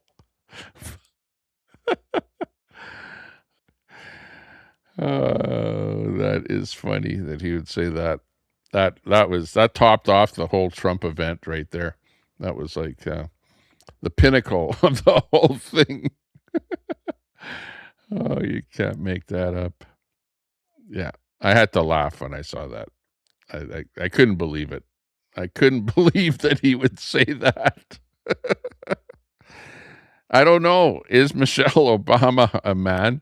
In fact, what about this guy's wife? I'm questioning myself about this guy's wife here because she kind of appears to be a man too, and his kid is a transvestite. So, I don't know. I don't know what the hell's going on there. There's all kind of weird stuff going on with these people in power, The only one I trust as being a regular guy would be Trump. He looks like a regular guy, and his wife looks like a regular woman. But everybody else out there, like look at Macron and his wife there over in France. Like you've got a bunch of these people that get into power. Like I said, it's like strangeness that's going on there. Absolutely strangeness. Here's something from a guy over in Iran. Like, I mean, you hear me talking about Iran all the time, right? This is an Iranian who survived Sharia prison in Iran, and he warns the West Islamification always begins with the left uniting with the Islamists. Okay, exactly what we're talking about here. He escaped tyranny for Canada's freedom, only to watch the same deadly alliance of appeasement and betrayal unfold across the West. Weakness invites conquest, and they will never stop. He's talking about the Islamists, okay? So, I'm saying be wary. Have you ever gone out with somebody, if you're a woman, you've gone out with a man, or if you're a man, you've gone out with a woman, and all of your friends all around you say, don't trust that person. They're not good for you. Dump that person. You're going to be in trouble, and then you never listen to your friends. And then at the end of the day, at some point in time, you split up with them and you go, yeah, my friends were right about that. That's what's going on here with where we're living. Everyone that you're listening to and all the stuff, all of you're considering it to be noise out here. It's just noise. The world goes on and everything is great, and there's noise that's going on all around you, and you're not listening to the noise. You're just going, those guys, it's a bunch of bullshit. It's a conspiracy theory, whatever. Yeah, let's listen to what this guy has to say about Islamism in Iran. I'm a political refugee from Iran. I've been to prison. I've been under Islamic law, and I know how it starts and I know how it ends. And it always starts with for some reason, unity of left and Islamists, and it scares me. So I came here to be free. I chose Canada as my second home to live in a free country. And I'm beginning to get really scared because the way things are going, it looks like they're going to basically appease Islamists just to not raise any ruckus or something. They're just going to appease them step by step, and they're not going to stop. They see it as a sign of weakness, so they're going to take more and more, and I'm against that. I'm a political refugee from Iran. So, I've been to prison. Don't listen to me. Don't listen to Tommy Temper, who's just sitting here watching what's going on. Listen to the people that actually have experienced it, okay? Like him. He's experienced it. He knows exactly what's going on. He knows what it's like to actually go to jail in that kind of a country, under that kind of a regime. And it's not good. And what we're doing is we're actually inviting it over. And like we heard earlier, it's like a soft takeover that's happening. And it's not a good situation at all. It's craziness that's happening. Here's the story. Oh, where we talked to you about the Streisand effect and the billboard that went up. Yeah, we had one of our billboards, a little sign like you see right there, but there was a billboard in a town that got put up, and the whole thing was taken down by the town. The town didn't want to have that billboard up there because you had a bunch of people that don't like Alberta independence, right? So that's basically what ended up happening. Let's listen to this story here. Well, as you know, I'm originally from Alberta, and in so many ways, the heart of Rebel News is in Alberta, even though our studio is in Toronto. Sheila Gunn-Reid is our chief reporter out there. She's also the head of a so-called third-party campaign group to make sure we can get the facts out there for the Alberta independence referendum, or what's turning into a referendum about a referendum. One of our friends out there who's been working with us in different ways, for example, he comes on our live streams from time to time, and we just republished a new edition of his book called The Sovereigntist Handbook, is our friend Corey Morgan. And he's dyed-in-the-wool Albertan who has set up a third-party group as well. And he's put up a billboard by the side of the road near Taber, Alberta, one of the most conservative places in the province. The billboard is very innocuous. We'll put a picture of it on the screen now. There's nothing coarse about the language. There's nothing radical. It is, you know, I don't want to be mean, but it's a bland message. Send Ottawa a message, choose Alberta. Like there's nothing offensive whatsoever there. As you can see in the fine print underneath, authorized by Pathway to Independence, that's Corey's group, so it complies with all the rules. Incredibly, this sign has been threatened by the bureaucrats in Taber. Joining us now to talk about this is Corey Morgan. Corey, can it be true? Is that Taber, one of the most right-wing places in the world, and they're mad with the most simple message, send Ottawa a message? Like that, how can you even be mad at that? I don't know. Of all the towns, it's not Nelson, BC or something like that. I'd heard from others there's actually a big pro-life billboard in the town, which everybody's perfectly fine with. But there'd been some complaints given to the town office, and the town office sent a letter to the company that hosts the sign and demanded that he remove it. And at this point, it's still up there. We're seeing how, because it's an unreasonable request, and it's, as you said, a pretty innocuous, bland sign. I don't think it's setting a good precedent if towns can start determining who may or may not advertise on private space during a campaign. Yeah, I'm going to say innocuous, not bland. I didn't mean to say bland. I was just making the point that you'd have to work pretty hard to be upset with that message. I mean, in all 10 provinces and 3 territories, I'm sure people like to send a message to Ottawa. It's not an unusual thing to call for. When it comes to freedom of speech, obviously a private sign, as long as it's not breaking the law of obscenity or something, or defamation, it should be left alone. In our jurisprudence over freedom of speech, political speech is deemed to be one of the most protected species of speech there is, because it's not just for the interests of the talker and the listening and the interests of the listener. It's an integral part of our democracy. So for them to target this sign is sort of crazy. But, as these things sometimes happen, the Streisand effect, Corey, that when people criticize something, all of a sudden it draws a lot of attention to it, as what happens to Barbara Streisand's house. Free advertising. Tell us about the Streisand effect. When some town bullies tried to get that sign taken down, it turned into something wonderful. Why don't you tell us? Well, since this has happened, I've done some things that are pretty rare. I've done some legacy media interviews as well, and they typically like to pretend that our, type of advocacy doesn't exist. As well, I've had now donations of thousands and thousands of dollars with people expressly donating for me to put more billboards up around the province. So I got another one that's live on Highway 1 over on the east side of Calgary, or the east side of Alberta. And I'm negotiating with a few other spots to get even more billboards going. So our strategy is, if you keep trying to get them banned, I'm going to keep getting donors, and we're only going to spread farther. And I can only thank the complainants for this, because it really brought us into the scroll to reach out to that many more supporters. Yeah, well, I tell you, I hope that the town of Tabor goes no further. I think they made a mistake by sending a communication to the billboard company. I'm glad so far the billboard company has held firm. And I just don't. I think they need to be corrected. But Yeah, you did the billboards turn are into lemonade. still up. We have I mentioned a moment ago, we have a third-party group as well. Yours has done superbly well. It's all public information. It's all filed with the government, so it's no secret for me to say, I think you've raised 26 grand on this, on people coming to your aid. Am I right? That's what's on the Elections Alberta site. And actually, we don't report yet all the donations under $50. And we're still a day or two behind on that. So actually, it's over 41,000 now, which was well and beyond in a week that we thought we'd raise a few $1,000s and get a few hundred lawn signs out.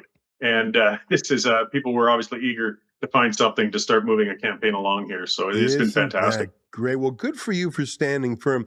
And I saw on Twitter a picture of you just jamming your Hyundai full of lawn signs. You know, it's a painstaking business delivering lawn signs, but there's really no better way to meet people, because the people who take lawn signs are some of the best people around. They're showing some courage. Have you been out and about delivering those? Because I remember, you know, I'm 54, but when I was 29, half a lifetime ago, I briefly ran for the Canadian Alliance. I was a candidate in Calgary South. Oh, yeah. Okay. Daniel Smith is live right now. Okay. Actually, let me go and try and find that live and see if I can bring her up here. Hang on a second. So that they can share in the royalty increases that are taking place in the province. As for the $9 billion deficit, it's too early. Let me just see where of rising costs, it is at here. Okay. Yeah, we'll bring that up, that clip with Daniel Smith live. I'm here with Jason Nixon, President of Treasury Board and Minister of Finance, RJ Sigurdsson, Minister of Affordability Utilities, and Jeff Dyer, CEO of Trellis Society, to talk about our government's latest actions to make life more affordable for all Albertans. All across our province, families are feeling the pressure of rising costs, whether it's groceries, rent, utilities, or fuel. Many Albertans are asking the same question: how did life get this expensive? The fact is, there isn't a single cause. Costs are high thanks to a combination of global, national, and provincial factors that have all come together at once. Here in Alberta, for example, rapid population growth has been putting pressure on things like housing, infrastructure, and services. When demand rises faster than supply, you see prices climb. Globally, higher prices for oil and gas are increasing costs for fuel and utilities. At the same time, those stronger... Hang on a second. If you look closely, she's at a location where there's a whole bunch of gas pumps behind her. It looks like a bunch of antique gas pumps. I wonder exactly where she is, where that setting is there behind her. But obviously, she's going to be talking about reducing the price of gas, okay? So that'll be putting some money in our pockets. I wonder if she's going to be actually delivering us a check in the mail as well. So let's listen to this. Prices mean Alberta is seeing increased revenues that help support the services that Albertans rely on every day, like schools and hospitals and roads. But our government recognizes that families are feeling the pinch, which is why we're taking action to put more money back in their pockets. Beginning July 1st, nearly 3.4 million Albertans will be eligible to receive $100 through the new Alberta Energy Rebate. The Energy Rebate will put tax dollars collected over recent months of elevated energy prices back in the hands of Albertans to help with the cost of fuel and other household needs. Rather than relying on retailers to pass on the fuel tax relief, this approach will ensure elevated oil revenues deliver real benefits to Albertans, benefits that don't $100. This rebate replaces the fuel tax relief program, which temporarily paused all or part of the 13-cent per liter provincial fuel tax when oil prices reaches a certain threshold. When the federal government suspended its 10 cents a liter fuel excise tax earlier this year, those savings were seemingly erased at the pumps within days and before Albertans could actually feel any relief. In practical terms, the energy rebate gives Albertans real returns now on the higher oil prices already seen in the previous months, delivering families, we estimate, over 50% more than the fuel tax relief program was projected to provide over the next 3 months. So whether the priority is groceries, bills, rent, or fuel, the energy rebate ensures flexible support, with guaranteed support for every eligible Albertan, driver or not. On top of having the second lowest taxes on fuel in the country at 13 cents a liter, Alberta's competitive low tax environment has also helped to keep the average fuel price relatively lower than the rest of the country, 156.3 cents per liter, compared to the Canadian average of 171.2 cents per liter. But there is more to do. While some things are beyond our control, we'll continue to find ways to help Albertans cope in the face of rising prices.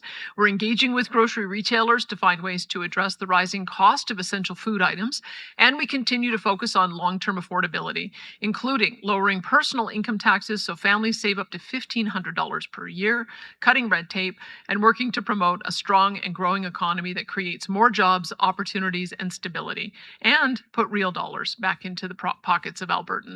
I'll now turn it over to Minister Jason Nixon to share a few more details about the program and also detail how Albertans can receive the rebate. Wow. Well, thank you, Premier, and good afternoon, everybody.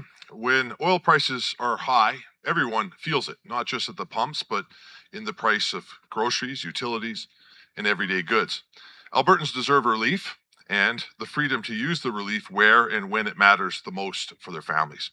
That's why starting July 1st, Alberta's government is putting direct, immediate support into the hands of nearly 3.4 million eligible Albertans through the Alberta Energy Rebate.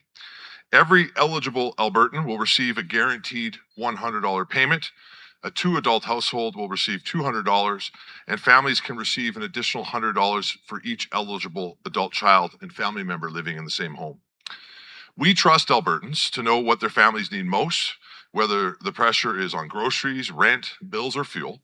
The Alberta Energy Rebate ensures the choice. Adult child. We hope peace deals advance between Iran and the United States. We know how volatile global. Hang on. So for me, where I have two children that aren't adults, I'll get $100 for me and $100 for my wife, but nothing for my two kids because they aren't adult children. So $100 per adult, I guess, in a family. So yeah, well, it's better than nothing, I guess. You know, what can I say? Plus, fuel is cheaper here in Alberta than it is in most of Canada, but I think it's probably cheaper than in the States. So yeah, this was something that we knew that was going to happen.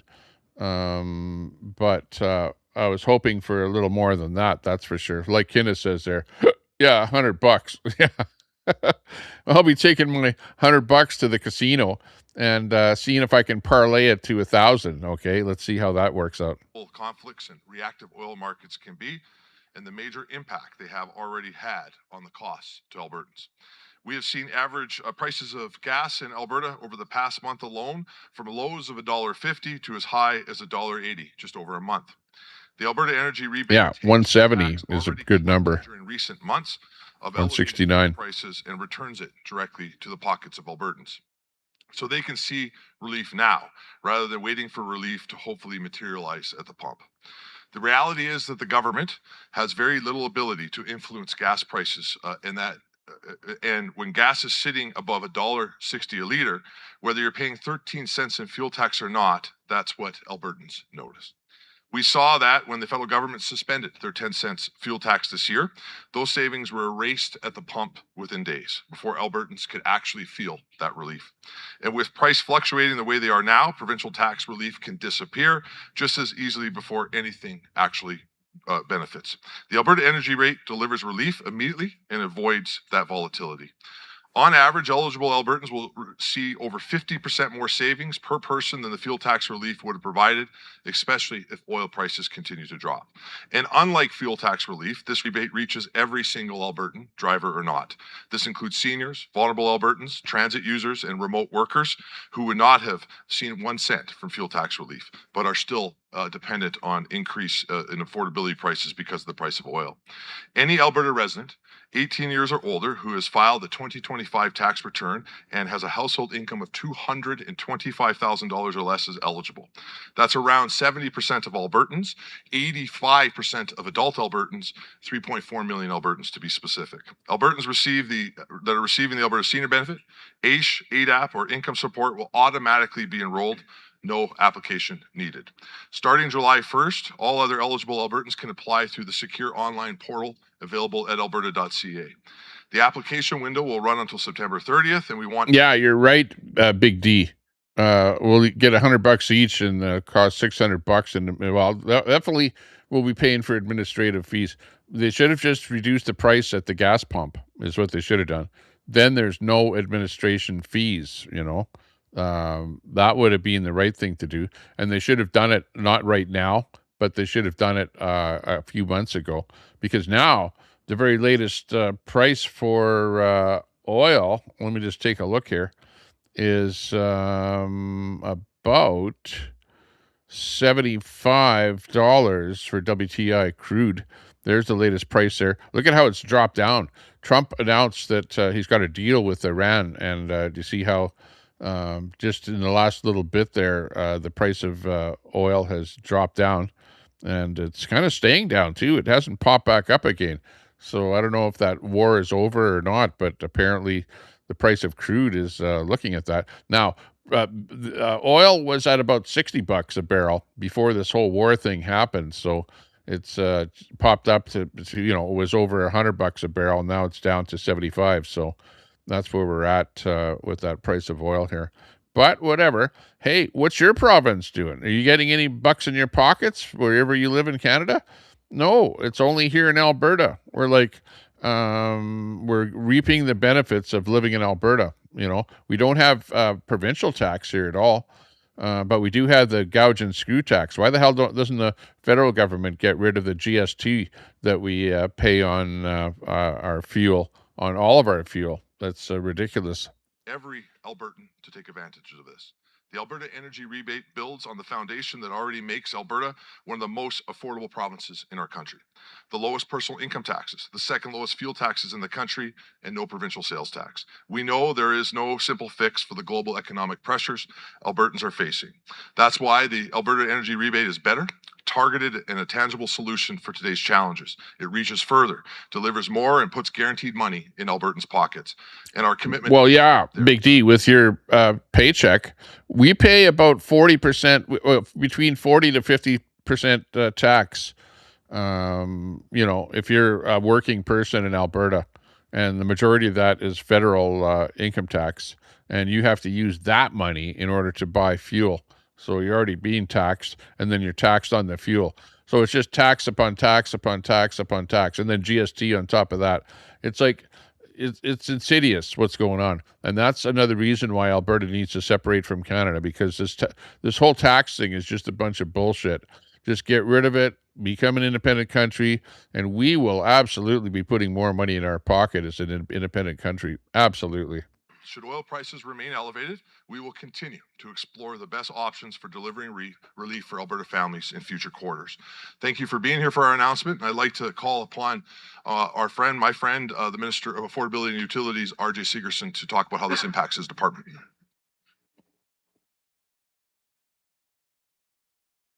Well, thank you, Premier, and thank you, Minister Nixon, and good afternoon, everyone.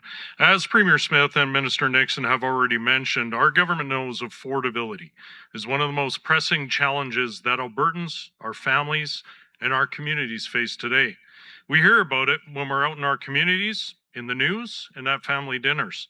And we know that Albertans look to government to work on addressing this complex issue. Yeah, I used to pay $6 for a container of cashew peanuts, and now I have to pay $20 to $25 for the same jar of cashews. Like, come on, what's going on with prices here? And that's why today we are taking more action. Now, of course, the Alberta Energy Rebate builds on our existing affordability measures, delivering broader, flexible support that will ensure Alberta remains the most affordable place to live, work, and raise a family. We have delivered on our promise to cut taxes, saving individual Albertans up to $750 each year. When it comes to electricity, we've made reforms that are saving Albertans hundreds of dollars per year and protecting them from future rising costs, which includes lowering the default electricity rate from 32 cents to 12 cents, a 63% decrease from its peak. We're lowering local access fees on power bills by up to 35%, getting the disastrous federal clean energy electricity regulation scrapped, which would have driven up Alberta's power bills by... Oh, you hear that? The term clean energy. It means taxed energy, money to the federal government. Whenever you hear the term clean or green or net zero, it's all carbon carny bullshit, all of it. 35%. We've also cut childcare fees by 80%, province-wide, saving families an average of $11,000 a year per child. We've also capped tuition increases for domestic students at 2% at most public institutions. Since 2020, our government has invested more than $36 million to support food security for Albertans in need. We're implementing a better... Yeah, why does the government have to provide money for food? Like, this is how bad our economy has gotten. This is how bad it is to live in Canada, to where the governments, and you have the federal government has come and said, oh, we're going to give money back, but you have to be on welfare or earn under a certain amount of money. In other words, you have to be impoverished in order to get some kind of a kickback from the government, from the federal government. And the same thing here, where the provincial government, that's what this is that we're watching here, the Alberta provincial government, where they're giving some kind of a kickback or something for food. Why is food so expensive that the average family can't afford food and has to go to the food bank to get their food? Why is that? Could it be mass immigration? Faster and more reliable Care First auto insurance system and extended the good driver rate cap through to 2026. And we've continued to advocate against costly federal policies that increase costs across the food chain, from fuel and transportation to fertilizer and packaging. And that is just the start. Insurance rates too. If you're wondering why insurance rates are so high for your automobile, it's because of all the newcomers that have come that drive like shit and get in accidents all over the place, and is driving up the cost of insurance for us good drivers. Whenever I drive by something and I see an accident, I take note of who it is that's driving. And you know what? 9 times out of 10, it's a newcomer that's driving. And where do they get their driver's license? International driver's license from their country. They just bring it over here along with their bad driving habits and drive like crazy all over the place, getting into accidents. Though there's still more work to be done, the Alberta Energy Rebate is just the latest initiative to keep more money in the pockets of Albertans, while we keep working on long-term solutions to keep our province one of the most affordable places to live in this country. I'll now turn things over to Jeff Dyer, the CEO of Trellis Society, to speak to the impact this rebate will have for Albertans. Thank you. Jeff. What? Who's this guy?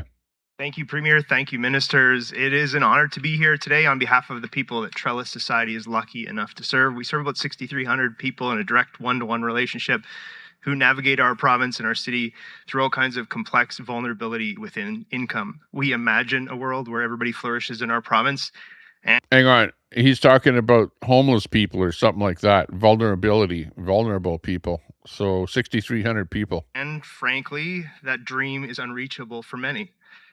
That's why we believe strongly in supports that can remove barriers for people to flourish, flexible supports to help people move through the everyday challenges that can stand between them and stability.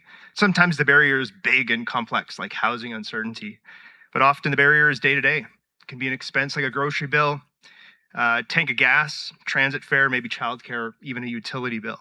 When those basic needs are not met, it becomes much harder for people to participate fully in their own lives and in our communities.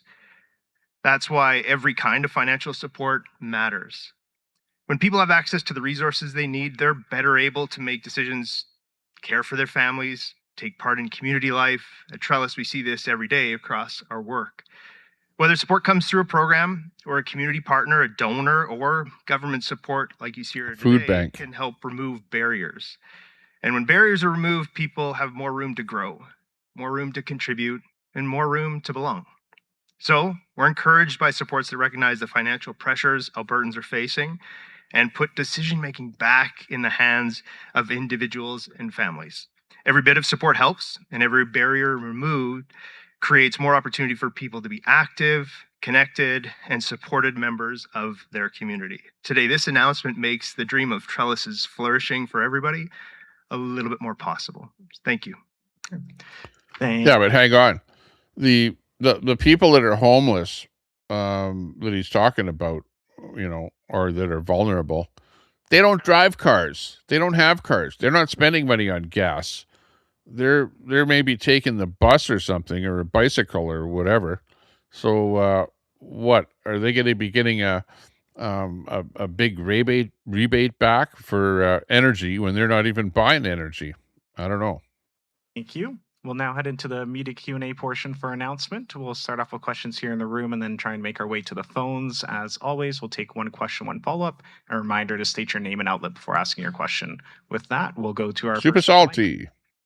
Hey there. Sorry for the positioning here. It's a little odd with you guys behind the bank of cameras. LZ. It's Aaron Collins from CBC National News. I think a lot of the speculation was what the number was going to be. ABD. And when we heard $100, the reaction on our group chat was, that's not enough to fill up my car, and it's about a half a tank in an F-150. So why do you think this is enough to take some of the pressure off Albertans, and how do you think they're going to view this? Fry. Well, I think the thing to keep in mind is the average Albertan uses 2,000 liters of gas a year. And so they would have paid on average $65 in taxes over the past quarter. So this is going to be a $100 rebate. And so it's $35 more than they would have got with the fuel tax program.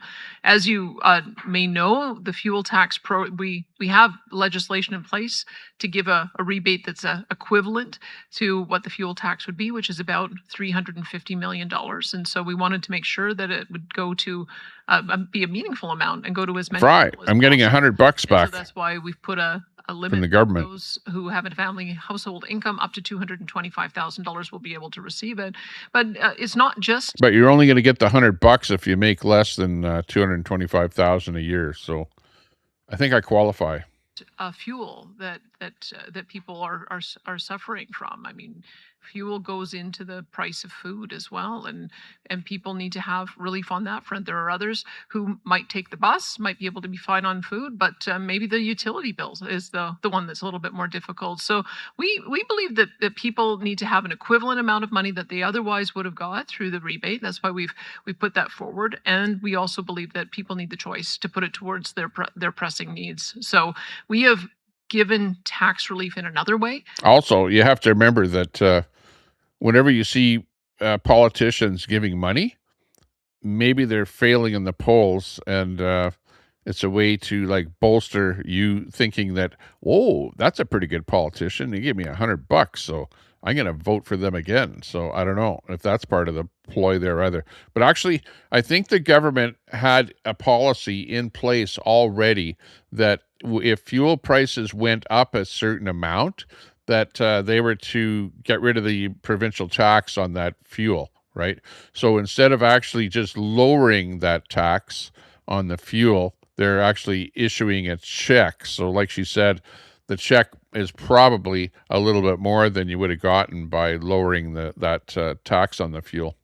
We gave $1,500 per family by having the personal income tax. That's $1,500 additional dollars every single year, and all of the other measures that RJ had put forward. This is just one particular program that, if implemented the way it was, would have saved people $65 going forward. Instead, we're giving them $100 up front. You know what? I went out for chicken sandwich at a chicken joint called Dave's Chicken. right? Sort of like Chick-fil-A. And we had 3 of us, a meal for 3, where you got chicken sandwich and a pop and French fries. It cost us $70 for a meal for 3. And if I would have had a meal for 4, for a family of 4, it would have cost over $100, or well, at least $100. That would have eaten up this little rebate check just with one meal. And that's at a fast food joint. You mentioned those programs. Alberta, sorry, this is a bit odd. Albertans are paying among the highest utilities costs in the country, as well as the highest cost for insurance. Those are things that the minister mentioned. Yeah, insurance. Why not do something I to mentioned address that. instead of buying Albertans half a tank of gas? I mean, you said this was a meaningful amount. The insurance, like I said, is there's so many newcomers here that they're getting in so many accidents. It is absolutely increasing all of our insurance because I'm paying for those people that are getting into those accidents. I'm a good driver. I'm avoiding, every time I go out, I avoid an accident. Almost every bloody time I go out driving my car, I'm avoiding an accident from all of these crazy newcomers out there driving around like they're not even watching where they're going. It's like driving with blinders on. Do you really think a half a tank of gas is meaningful to Albertans? Well, I think people were asking us for a 13-cent a liter reprieve, and we did the calculation that the families would get more money by doing it this way, and they've already paid the money, so we're rebating it back to them. That's the principle behind this program. And I dispute your characterization, I think, of utility bills. When we came in, it was 32 cents a kilowatt hour on electricity. We've got the floating rate down to 3 to 4 cents, and we've locked in the rate of last resort at 12 cents. So we've seen a massive reduction there. We also advocated to, along with the federal conservative leader, to get rid of the retail carbon tax. That took 17 cents a liter off the price of gas, and it also made sure that home heating bills didn't have an extra $4 per gigajoule on it. That was Polyev that got rid of that carbon tax. Remember when Queenie was sitting in the ditch with her sign? Remember those signs in the ditch? Hang on. Where's my sign? It's right here. Hang on. Let me pull up that sign. I'll get it. Just so you don't forget. It's the old axe the tax sign, eh? Remember this one? Axe the tax? Yeah. It's where Ditch Pig was sitting in the ditch there with the axe the tax sign there for a month. That was a Polyev thing. That's what got rid of the carbon tax, was everybody across the country going, axe the tax, axe the tax. That's what got rid of that tax. And the tax was the Liberal. All of this stupid net zero tax carbon all over the place is a federal Liberal program, okay? And we're sick and tired of it. And in fact, whether it's Liberal or provincial or wherever you happen to be, whether it's NDP or Conservative, it doesn't matter. We don't want any kind of a carbon tax whatsoever.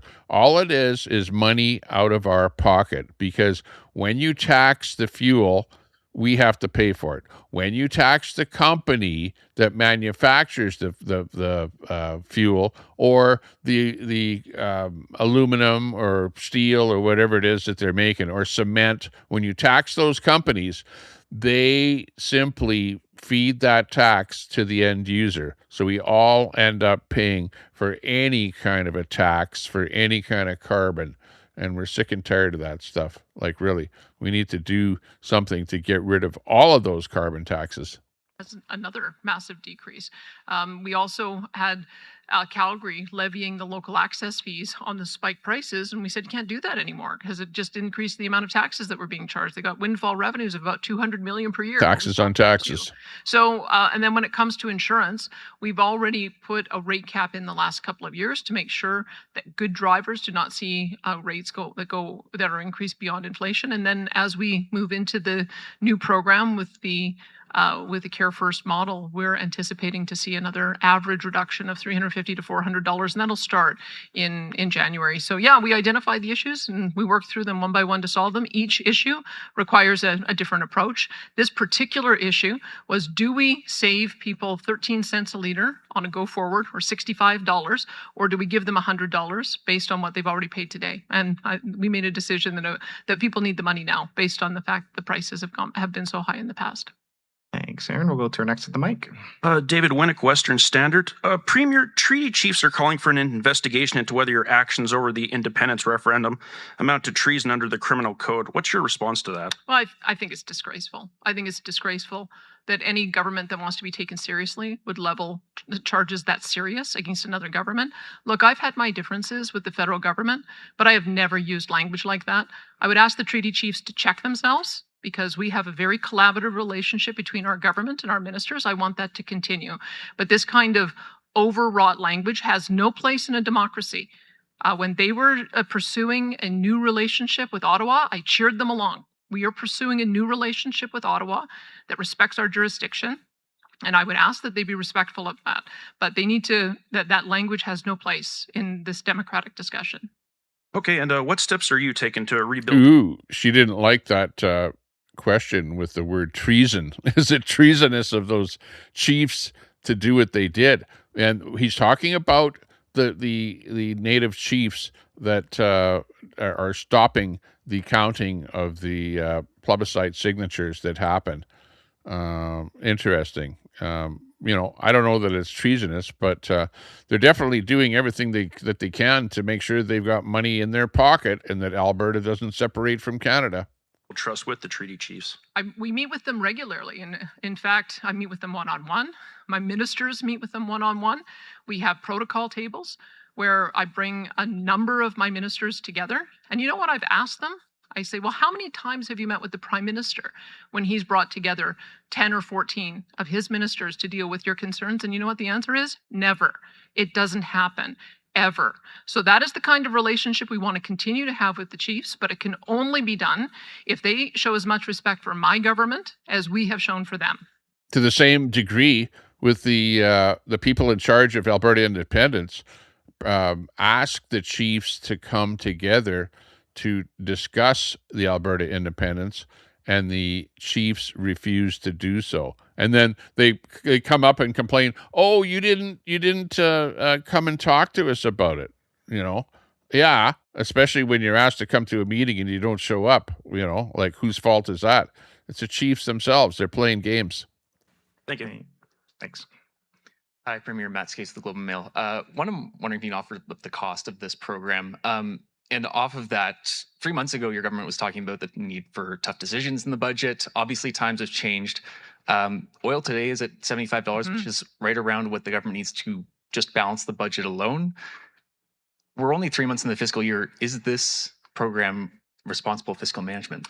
Well, the law is the law, and so we didn't really have an option not to do something, because that's what the legislation is. I suppose in future we can have a discussion about whether that law should be changed or stay the same. But our choice was, do we take the fuel tax off on a go forward, knowing that, as you point out, the prices are going to be lower. This is part of the reason why we may have to rethink this program, is that just as the Strait of you're not going to rethink it once you've already given us $100. WTI has gone below the benchmark level that we would bring the amount back on. So we're already going to see a reprieve at the pumps as a result of lower WTI. But we recognize that people have suffered through higher prices over the last 3 months. There is additional revenues that come in. My bias is always, let's give out money when we have it, not give out money in the future that before we've earned it. And so the Minister of Finance took a look at these options, and we collectively decided that it would be better to do the rebate of these dollars, give more dollars to those who need it the most, and make sure that they're able to use it according to their needs. And then salty. We can always have a conversation about whether this is the best way to do it. But I think the good news about the piece in the Strait of Hormuz is that it does mean that if this continues, we'll see moderated fuel prices on a go forward, and that will help everybody. In budget 2026, you did suspend contributions to the Heritage Fund because of the tight fiscal position. Why not take this money and dump it into the Heritage Fund Well, again, we always we make decisions on putting money into the Heritage Fund at the end of the year when we have surpluses, and so we still are only 1/3 of the way into the year. We've got 9 more months left to go, and so our challenge is going to be running a balanced budget. This certainly helps having a quarter like this, but if prices go back to their long-term average that we're expecting, which is $65 WTI, we have a structural deficit that we can't meet at that price. So we want to make sure that we make decisions to put money into the Heritage Savings Trust Fund based on realized surpluses rather than hope. So you hear that? You hear that? That the Alberta government will operate at a deficit at $65 WTI oil, which is where it probably will end up after this whole fiasco. You know, how long before that actually happens, I don't know, but look, it's down to 75 right now as we speak. For surpluses. So we will make that decision at the end of the year. Hi, Premier Mark Villani with CTV Calgary. Just wanted to know, what's the status of the $9.4 billion deficit? What do you think of those who might criticize that these funds should be put towards debt repayment? And is this just a bit of a political move to maybe prep for an election? How about that the federal government changes equalization so that Alberta keeps more or all of the equalization money? Then we wouldn't have that debt. And then we don't have to even talk about this. Some are criticizing buying votes. Just your thoughts on that too. As the Premier said, this is the law. This is the law that has been set out by the Alberta legislature, that when That's a right. quarter has this average of oil price per barrel, to be very clear, not price at the pump, above $90, that we would rebate either the fuel tax at the pump in the following quarter, or you would rebate. Yeah, that's what it is. When oil is above $90 a barrel, then the law is that Alberta gets a rebate or gets a reduction at the pump, and they're rather than reducing it at the pump, where they were. I think it's something like the price of oil has to be more than $90 a barrel for more than X amount of time. I forget whether it's 1 month, 2 months, or 3 months, something like that. And then they have to institute this lowering of the price of oil at the pump. But they decided to, instead of doing that, to give us a rebate check is what ended up happening here of $100. Way that we're choosing to do it, money that was already collected in the last quarter because of the changing situation, and the fact that this gets more money into Albertans' pockets. To be very clear, as the Premier's outlined, the choice wasn't whether or not this could be used elsewhere to deal with a $9 billion deficit, whether this could be used for other programs. The law of the legislature is that finance will bring forward a plan each quarter when price of oil goes above 90 cents that deals with either removing the tax or, in this case, providing a rebate to Albertans so that they can share in the royalty increases that are taking place in the province. As for the $9 billion deficit, it's too early to tell. We are dealing with a volatile situation, clearly that is outside the control of either the national or the provincial government, based on situations that are taking place. Yeah, your school taxes are going up because they want to build a bunch of schools and they want to hire a bunch of teachers. That's why your school taxes are going up, because the teachers union forced the government to give them wage increases. That's why your taxes are going up, all those things, and force the government to build more schools, to reduce class sizes, hire more teachers, and spend a lot more money on education. So yeah, 25% more. That sounds about right. So blame the teachers union and the NDP for that. Place on the other side of the world. And so we will continue to watch it closely and make the best fiscal decisions that we can. I can tell you the position of the Premier and I is that if we do end up in a spot where we have excess surpluses, we're not there yet, we still have to pay off the $9 billion deficit, that money will be used for things like the Heritage Saving Trust Fund, or for helping Albertans with affordability, or things like debt payment as it has been in the past. But we've seen oil prices change from almost $100 to $70 in just a couple days, which is why you'll continue to see the government be cautious till we actually know what the circumstances are. And I'll have more to say about that on August 30th when I give you Q1's update.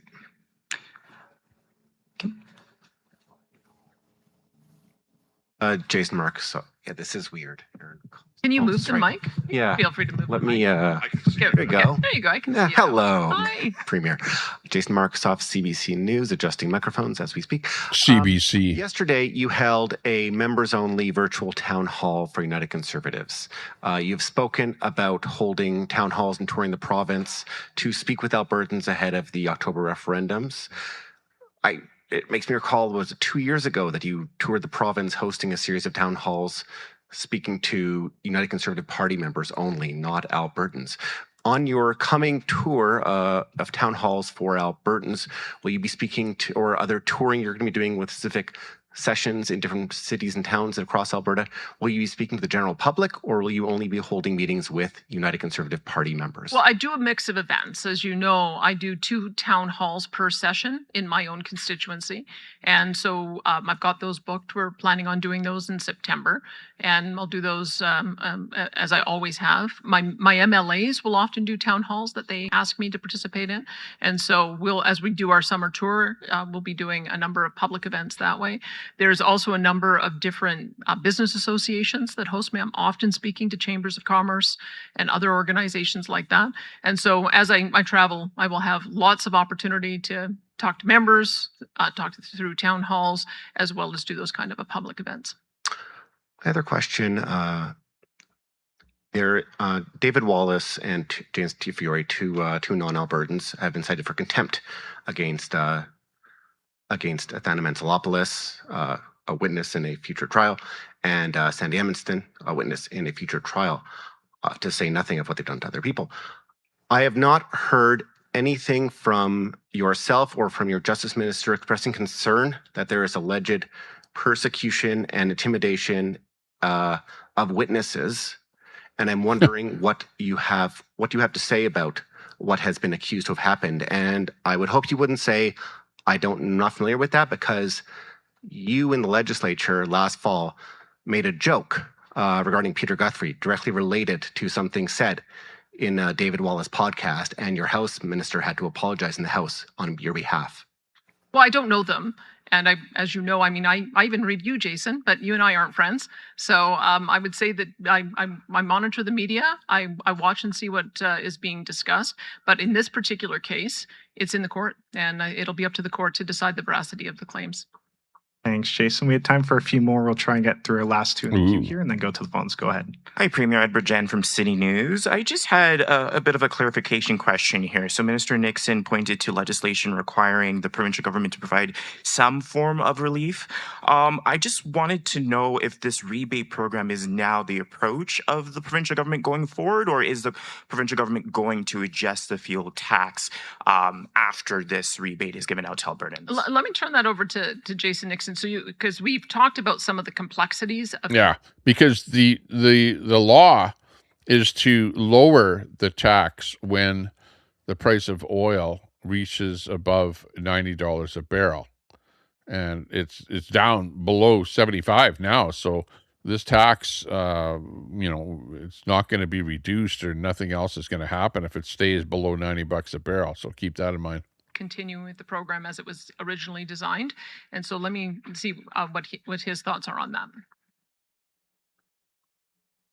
I believe the legislature was right to pass legislation that made clear that in times of high oil prices, that Alberta government would share in that windfall with Albertans who own the resource, and let them be able to take advantage of the unique circumstances that we have in this province. The challenge is traditionally doing it through the tax rebate at the pumps has led to challenges that we saw. I was the finance minister last time that we did. It's not a tax rebate at the pumps. It would be a lowering of the tax at the pumps. In 2022, I spent the entire summer having to oversee investigations with my fellow colleague in Service Alberta to make sure that the money was actually being passed on at the pump to Albertans. And so we want to try this mechanism for this quarter. Obviously, we'll evaluate how it goes, and we'll have a conversation with Cabinet to make determinations at future quarters. But I don't think you should take from this any indication that we would still not want to help Albertans in a time of high oil prices. Now, what we're looking at today, that may not be relevant for the second quarter, but we will certainly look at what took place in this That's right. quarter, and then we'll make the best decision we can. Price of oil is $75 a barrel now. It's On not the topic over of 90. separation, there was an ad in the town of Taber that caused a bit of a stir that was promoting Ooh.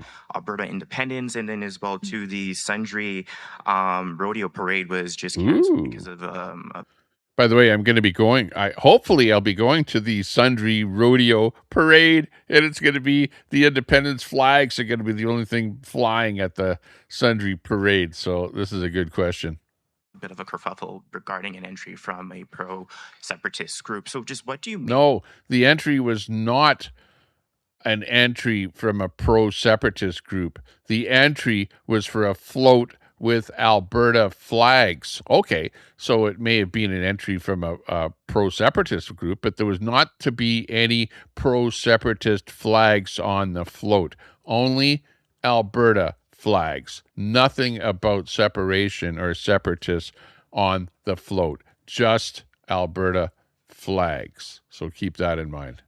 Of the division that's happening right now just over the referendum question. Let me redo that one. Was just canceled because of a bit of a kerfuffle regarding an entry from a pro quarters.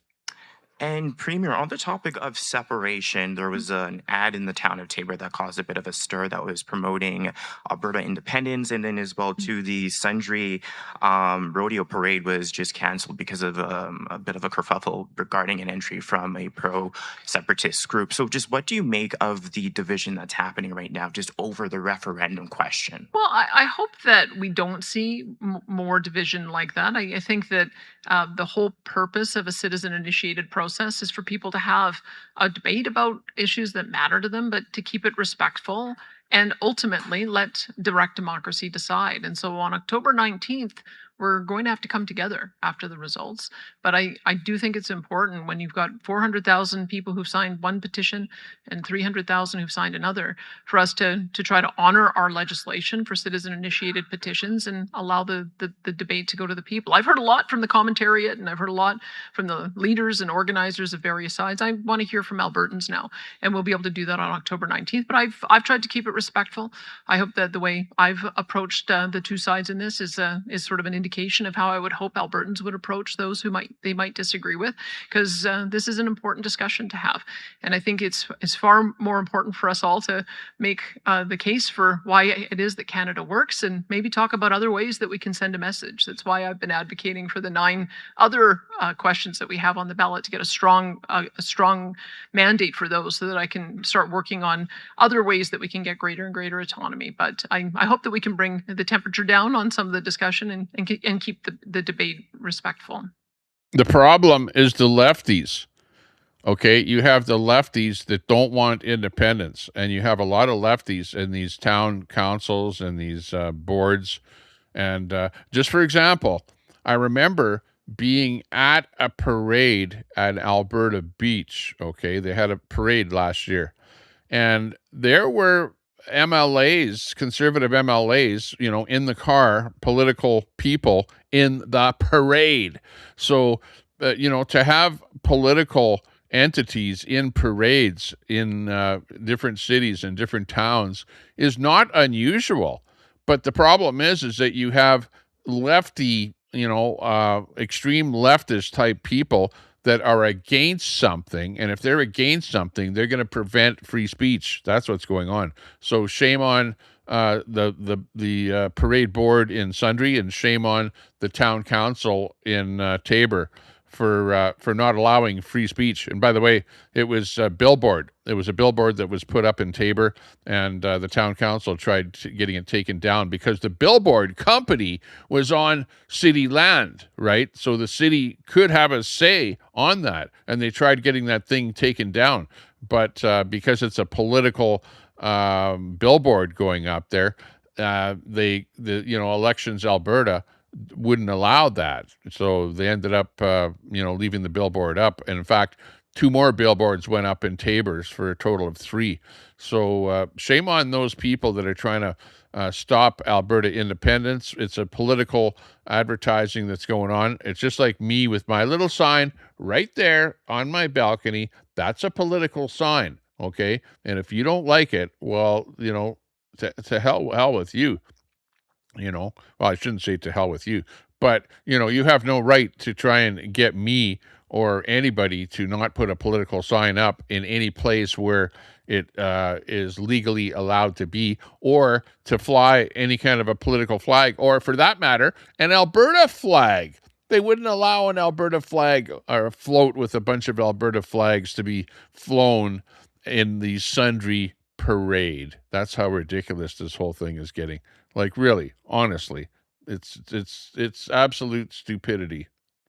We have time for 2 more questions. We'll take our last of the mic, then go to the phones. Hello, I'm Felix from, I'll lower it a bit because I'm small. I'm Felix from Radio Canada. My question is for Minister Nixon. Have you, what would be the effect of giving away 340 million? 340,000 million in rebate. Well, a couple things I would say to that. First is that hey, what will the effect be? It'll be $100 in my pocket. What'll be the effect to the government? No effect, because they made more money because the barrel was over $90 a barrel. And when the price of oil per barrel goes up, well, obviously their tax revenue goes up, that they're taxing the oil companies. So it's nothing out of the government's pocket, and it's money into my pocket that I had to spend that money at the gas pump to buy the frickin' gas. So what is the effect? No effect to the government. To me, yeah, money back in my pocket that I had to spend because of the higher price of oil. Again, I want to stress this rebate was going to take place either way in the provincial budget. It was going to either happen at the pump or it was going to happen this way.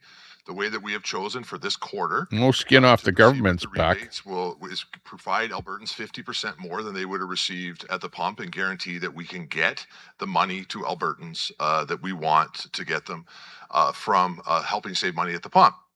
The reality is the cost of this hey, good to see you. Exactly the same, whether it goes out by rebate or whether we did it at the pump. As for its impact, the average household receiving $200 a month or in the quarter will have an impact on minor things at times. It's not $200; it's $100 per adult person.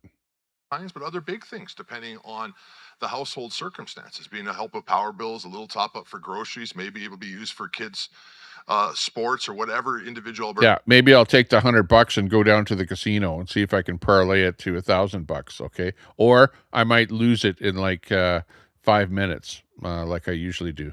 Families want to. The point is that we believe they're entitled to share in some of the royalties that we've been receiving as a result in surge of oil revenue based on the costs that they've had to incur.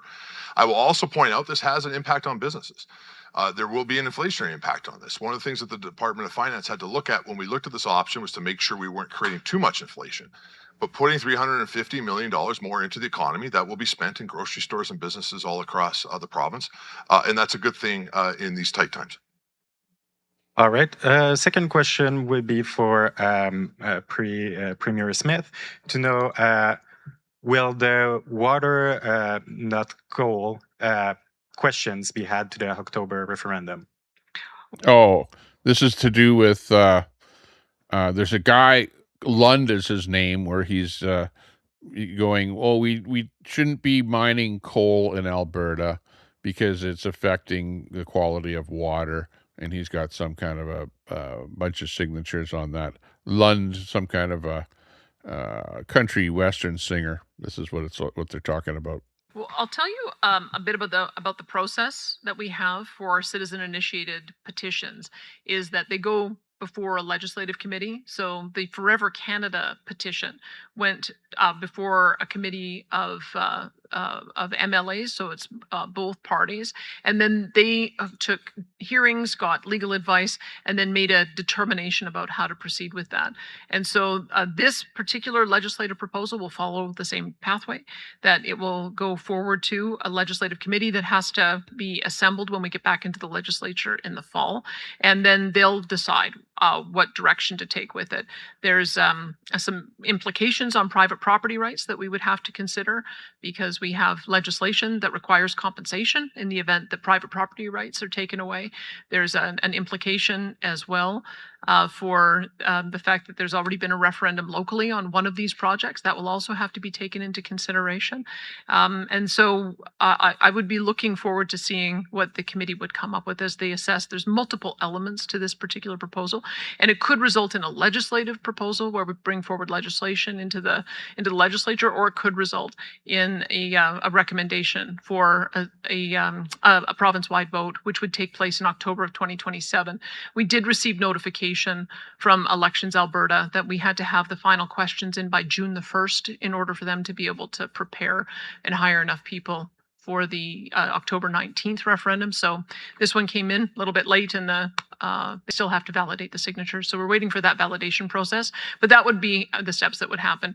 The validation would occur starting in September. It's not going to be on the 19th. Committee. There'd be various hearings and Too late. Testimony that would be called before, and then they'll make a recommendation to the legislature. 19th of October, I mean. Proceed with a bill, or whether to proceed with a referendum. And I know, Mark, earlier you didn't get a follow-up. Sorry, just one quick follow-up for Minister Nixon. New estimates show the October referenda could cost as high as $130 million. Would the province approve that number if it were requested by Elections Alberta? And why not save taxpayer money by combining the referenda and a general election? I don't know what you're referring to as far as those estimates. I can tell you those seem extremely high to be able to run an election. It doesn't cost us this much to run a general election.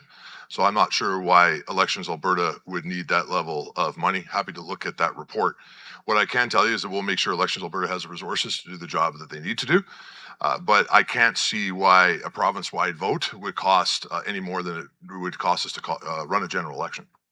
Thank you. We have time for one last question. We'll go to the phones. Operator, could you put through our first caller, please? The first question is from Lisa Johnson from the Canadian Press. Your line is now open. Hi, good afternoon. I'm wondering if Canadian citizenship is required to be eligible for these payments.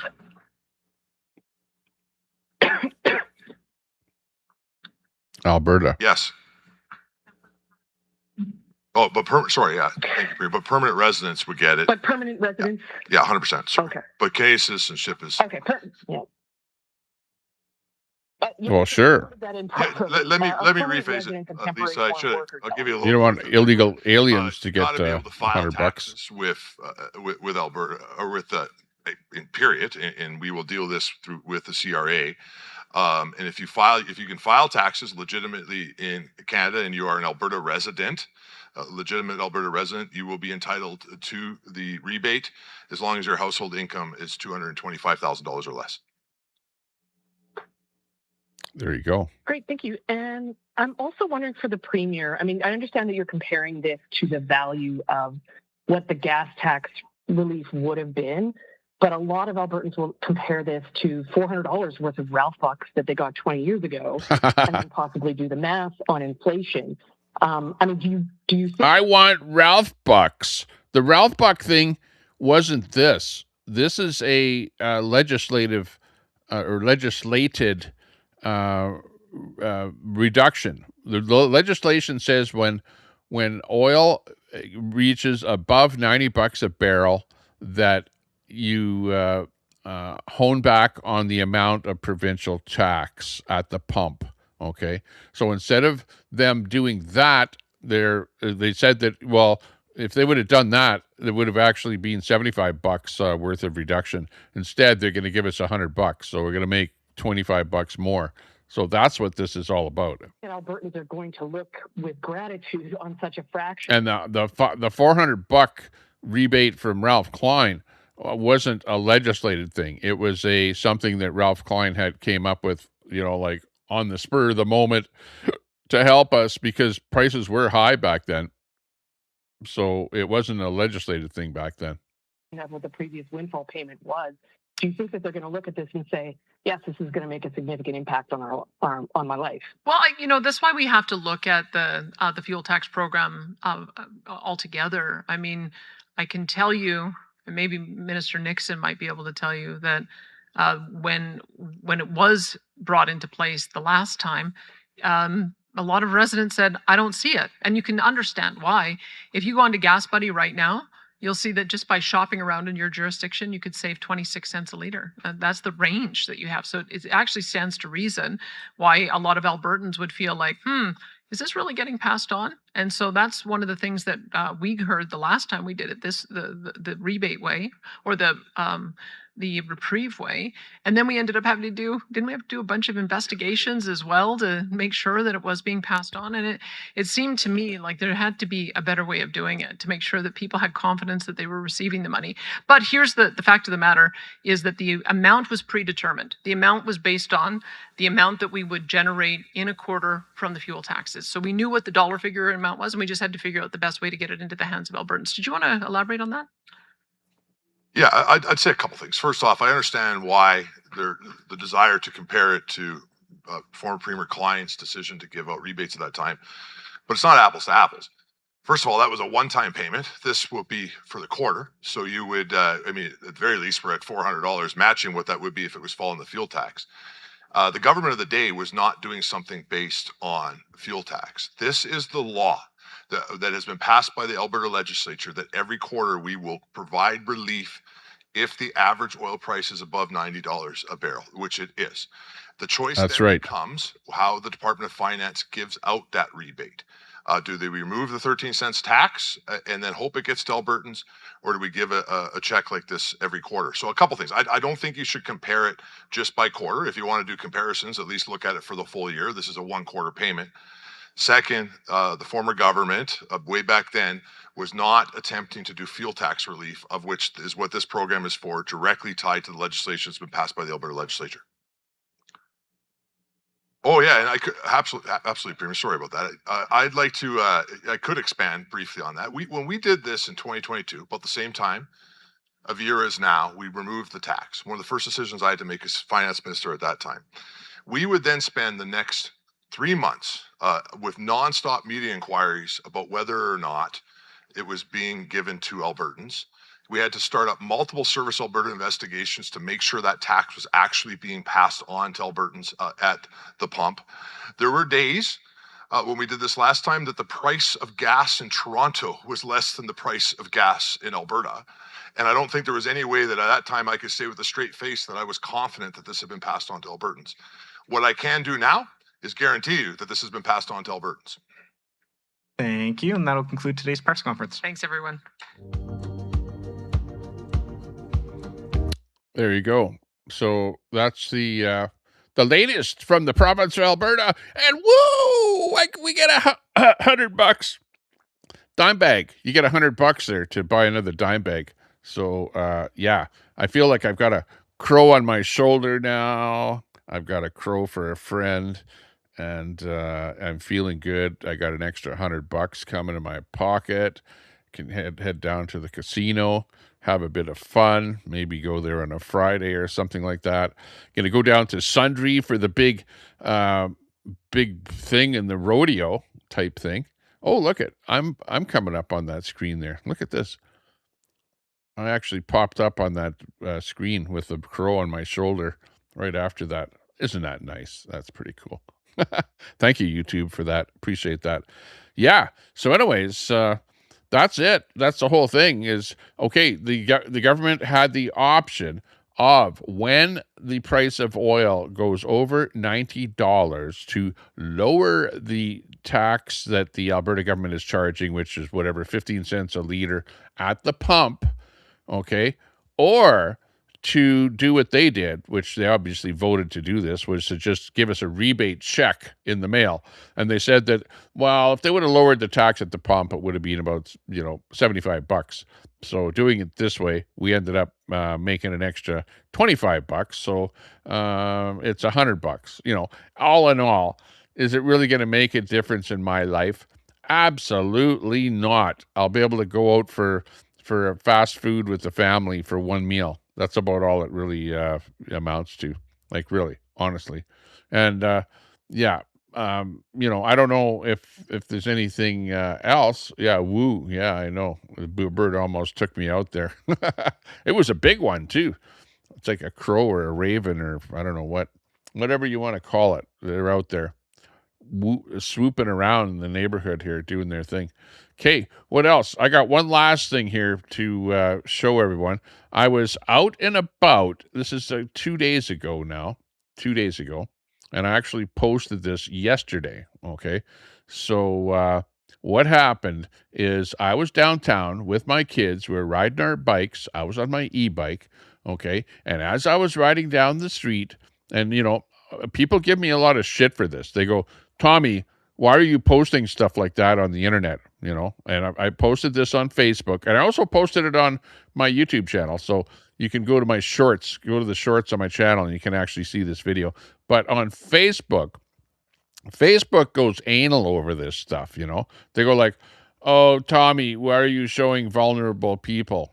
Hey, I'm riding down the street with my phone on my bike, like how when you're driving your car, you're going down the road and you have one of those dash cams. Yeah, well, I've got my cell phone recording all the time when I'm on my bike. I'm either live or my phone is recording, right?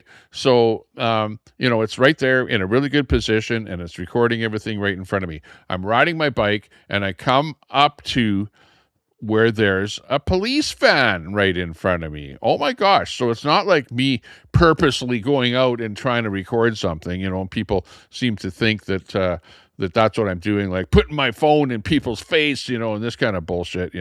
I just record stuff all the time. Wherever I am, I like to record stuff. In fact, I should actually have a body cam. I'm going to buy a body cam so that my body cam is recording stuff all the time as well. Because really, honestly, there's so many crazy people out there doing all kind of bullshit stuff that you almost need something like that for protection, But anyways, the deal with this one here is that I was out and about, and I recorded. Let me just expand this picture a little bit here so it's a little bit bigger. Okay, here we go. And I come across this police van, okay, which you see right here. And the police van is dealing with a guy. You can see in this picture here where there's some police over to the right side of the police van, the paddy wagon as they call it, and there's some city bylaw officers along with a couple of city police from the van, and they're dealing with a guy that is whatever. I don't know what's going on. I didn't even know what was going on. I just wrote my video is rolling, so I stopped my e-bike, and of course my phone I can manipulate with my fingers to zoom in or do whatever I want with it. So I thought, okay, yeah, I'll just zoom in on this whole thing. But just check out this video. I'm going to play it for you here because this thing got a lot of traction on YouTube, or not on YouTube, on Facebook, where a lot of people watch this, and I'm going to tell you how many views this actually got in a minute here. But you watch it, and you tell me, because people are saying to me, Tommy, why are you doing stuff like that? Why are you videoing vulnerable people? Why, like, that could be your son or your daughter or whatever, blah, blah, blah, blah, blah. They come on to me like that. Well, the reason that I'm videoing this stuff is because A, I'm rolling down the road. B, it's like a dash cam on my bicycle. And C, I like to post stuff that shows you what it's like living in Edmonton, what life is like in Edmonton, and what I come across when I go to downtown Edmonton, and why downtown Edmonton is not a safe place to be rolling around or be visiting. It's like gotten to the point where there's stuff like this going on all over the place, okay? This isn't just a one-of. This is just one during the course of my day. There were lots of people that were lying on the ground, motionless and or doing the fent bent and just drugged up and whatever. It's gotten to the point where it's just plain not safe. You got crazy people running around. They're running around with knives, swinging knives around, trying to cause concern with other residents and other people walking around or whatever. So anyways, check out this video. Yeah, we got action downtown here.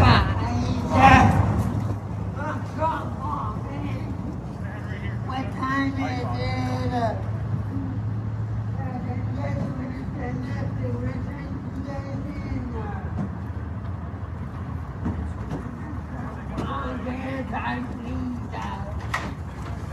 Come on, please, please. Come on, you guys don't even understand Adam. Where are we going? What's in option right? You take a time to come on.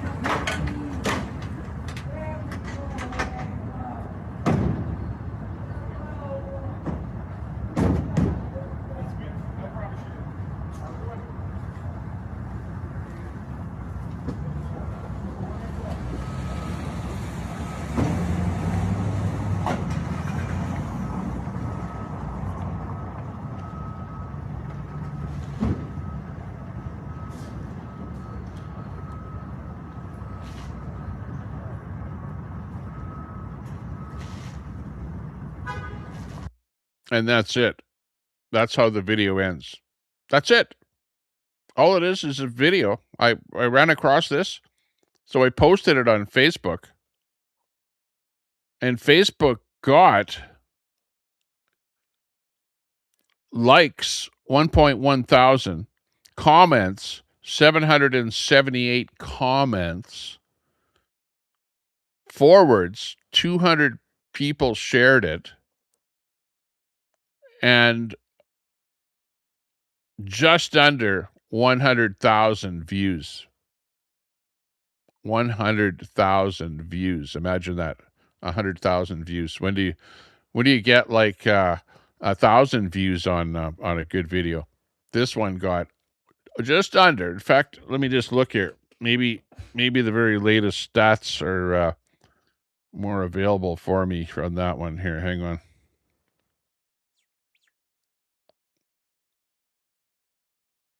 The very latest stats would be,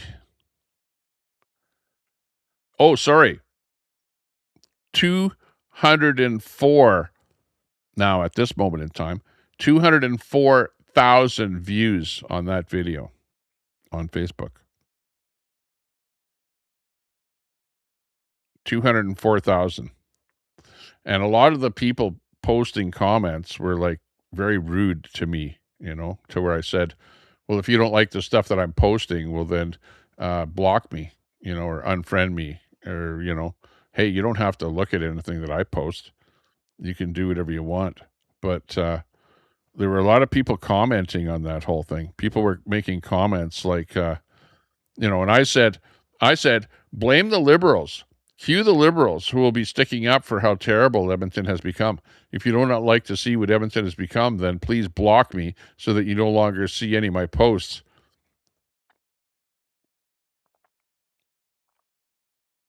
Someone by the name of Karen Kausner says, Tommy Temper, just what exactly are you think you're accomplishing? Are you vying for a job as man on the spot or something? And for God's sakes, first it's incidental beach. Now it's Q when you meant Q. I misspelled Q because I use voice to text.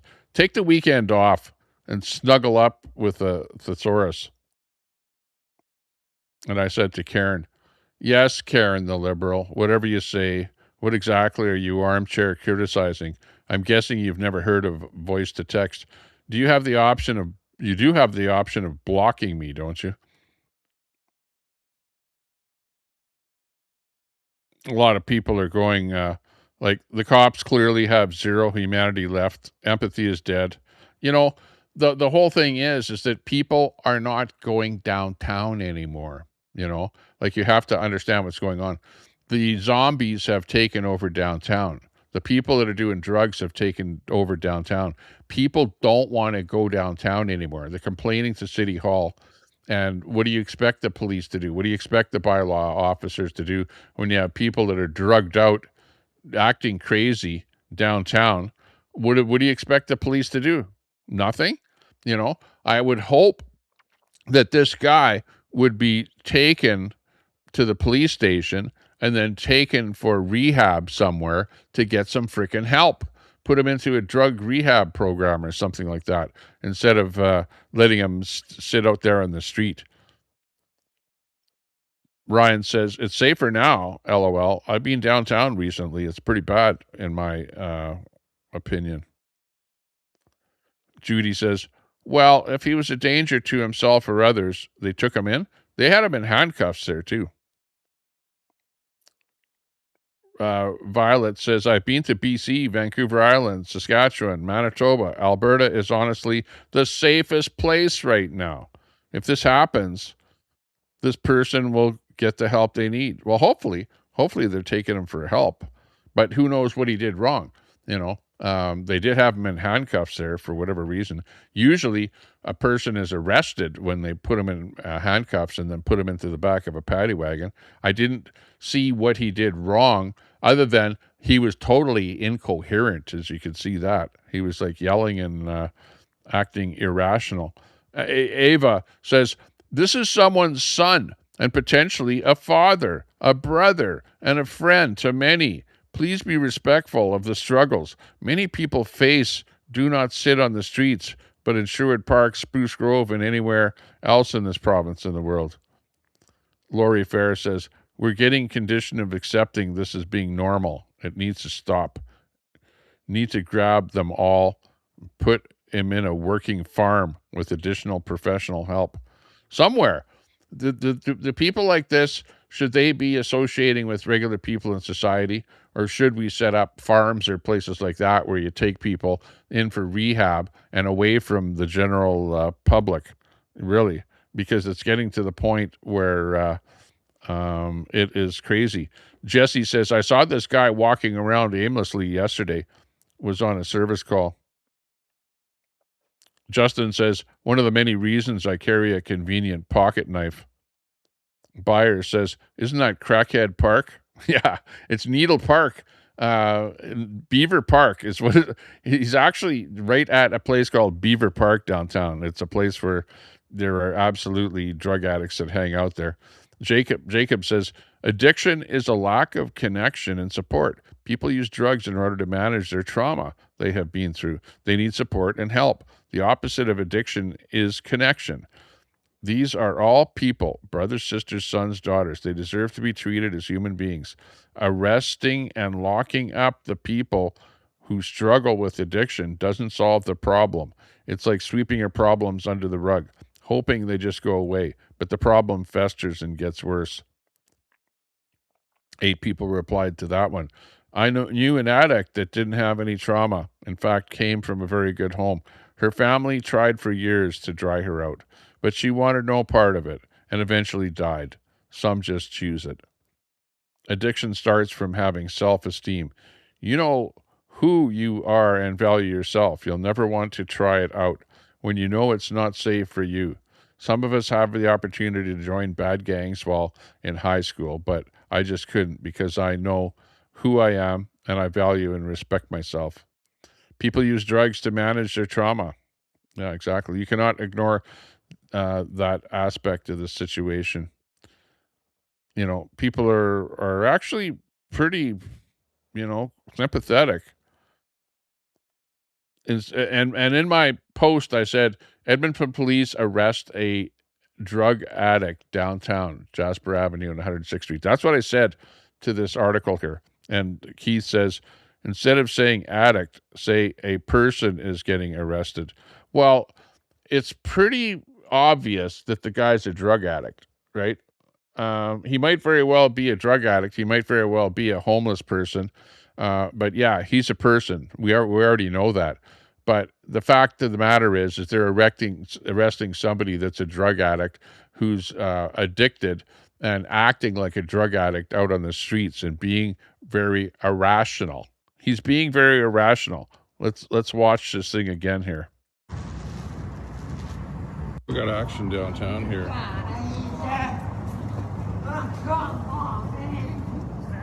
What time is it?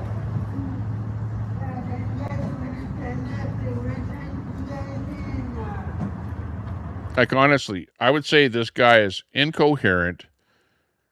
He's yelling, and probably before he might very well have been running around or acting crazy or something. He's not, somebody that I would like to encounter. And remember, I'm there with my 2 kids. My 2 kids are under 18. They're do they need to see stuff like this? Do they really? The children need to see this. Children are downtown, right?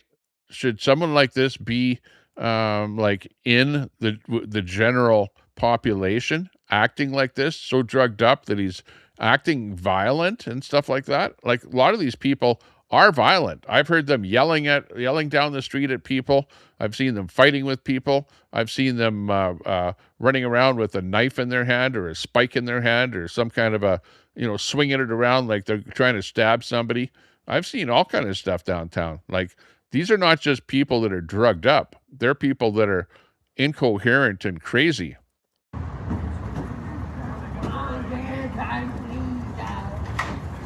Is this just a person? You guys don't even understand Adam. Where are we going? What's an option fight? You guys are trying to come on. I'm not at all trying to make fun of the guy. The guy is the maker of his own demise. He's the one that took the drug. He's the one that got addicted to drugs. For me to say, oh, well, they're arresting a person. I could have said that, yeah. But it wasn't just a person that did something bad. That was a person that's heavily addicted to drugs and is a concern for me to be out in public like that, and I'm pretty sure that the cops were put handcuffs on the guy for a good reason. And who knows what he did? He might have very well have had a warrant out for his arrest as well. You don't know. I don't know. But this is just, what Edmonton has become. This is my city. This is Edmonton. And I blame the Liberals for allowing open drug use, for allowing people to have small quantities of fentanyl, the worst drug in the history of humanity. You can have it. You can have it. They're not going to arrest you for the drugs. It's freaking ridiculous. That's why I hate living in Edmonton. That's why I hate going outside of my house, a half a block from my house. I can see a guy doing the fent bent and being all drugged up and acting crazy, just like this guy here. I'm sick and tired of it. And I think it's time to slam the doors on all of the open drug use that's going on around here.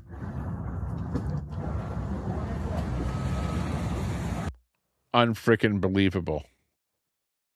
I'm pissed off. And you know what? We can't change the laws because the Liberals won't listen. You can't change what's going on because the Liberals don't listen. You can't change what's happening with drugs because the Liberals don't listen. All the Liberals have done is made Canada a worse place to live in. And I'm sick and tired of it. Honestly, absolutely sick and tired of what's going on here.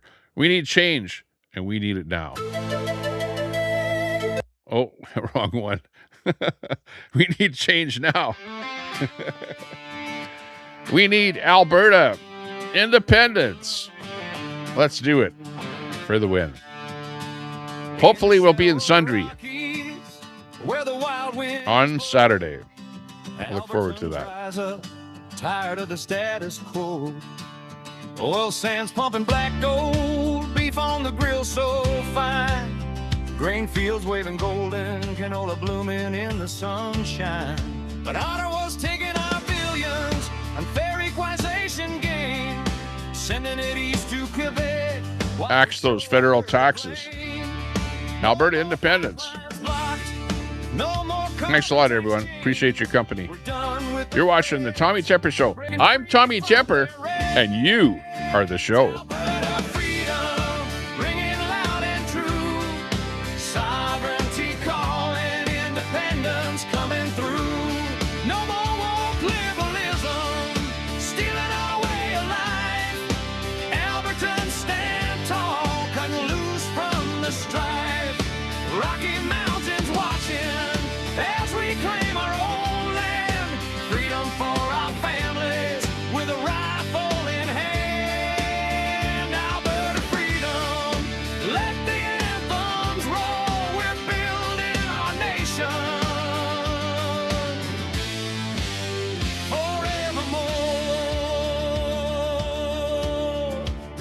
From the prairie to the peaks, where the eagles soar high, We're sick of the traitors calling us traitors, that's a lie. Equalization's a thief, stealing our hard-earned pay, while they push their agendas, turning night into day. Beef ranchers and farmers, grain silos stand proud, oil rigs turning profits under Albert's cloud.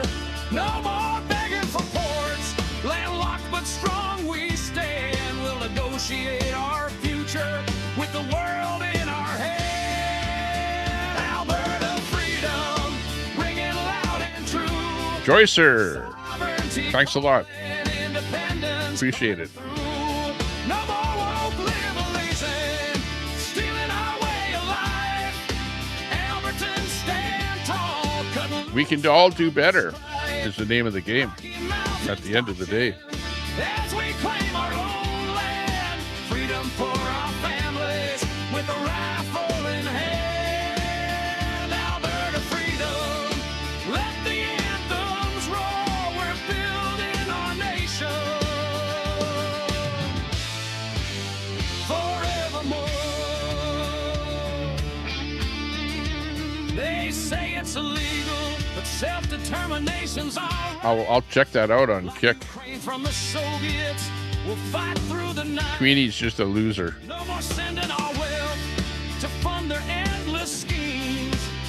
She's jealous, that's all. Fulfilling our dreams. Tired of the liberals, their rules and their games. Albertans awakening. Falling out on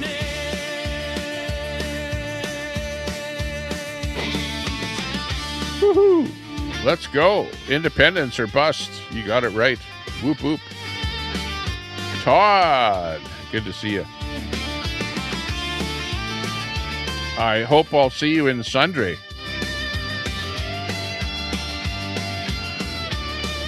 Canola fields yellow, beef herds grazing free, oil sands fueling futures as far as the eye can see. We're Albertans first, with hearts full of fire. Separation's the answer, lifting us higher. No more being the wallet for a broken confederation. Freedom's our birthright, our declaration. That's right, Fry. Freedom, ringing loud and Wasted emotion. sovereignty calling, independence coming through. No more woke liberalism, stealing our way of life. Albertans stand tall, cut loose from the strife. Rocky Mountains watching. You know, somebody with a hate channel will never take me down, ever. They'll just make themselves look bad, that's all.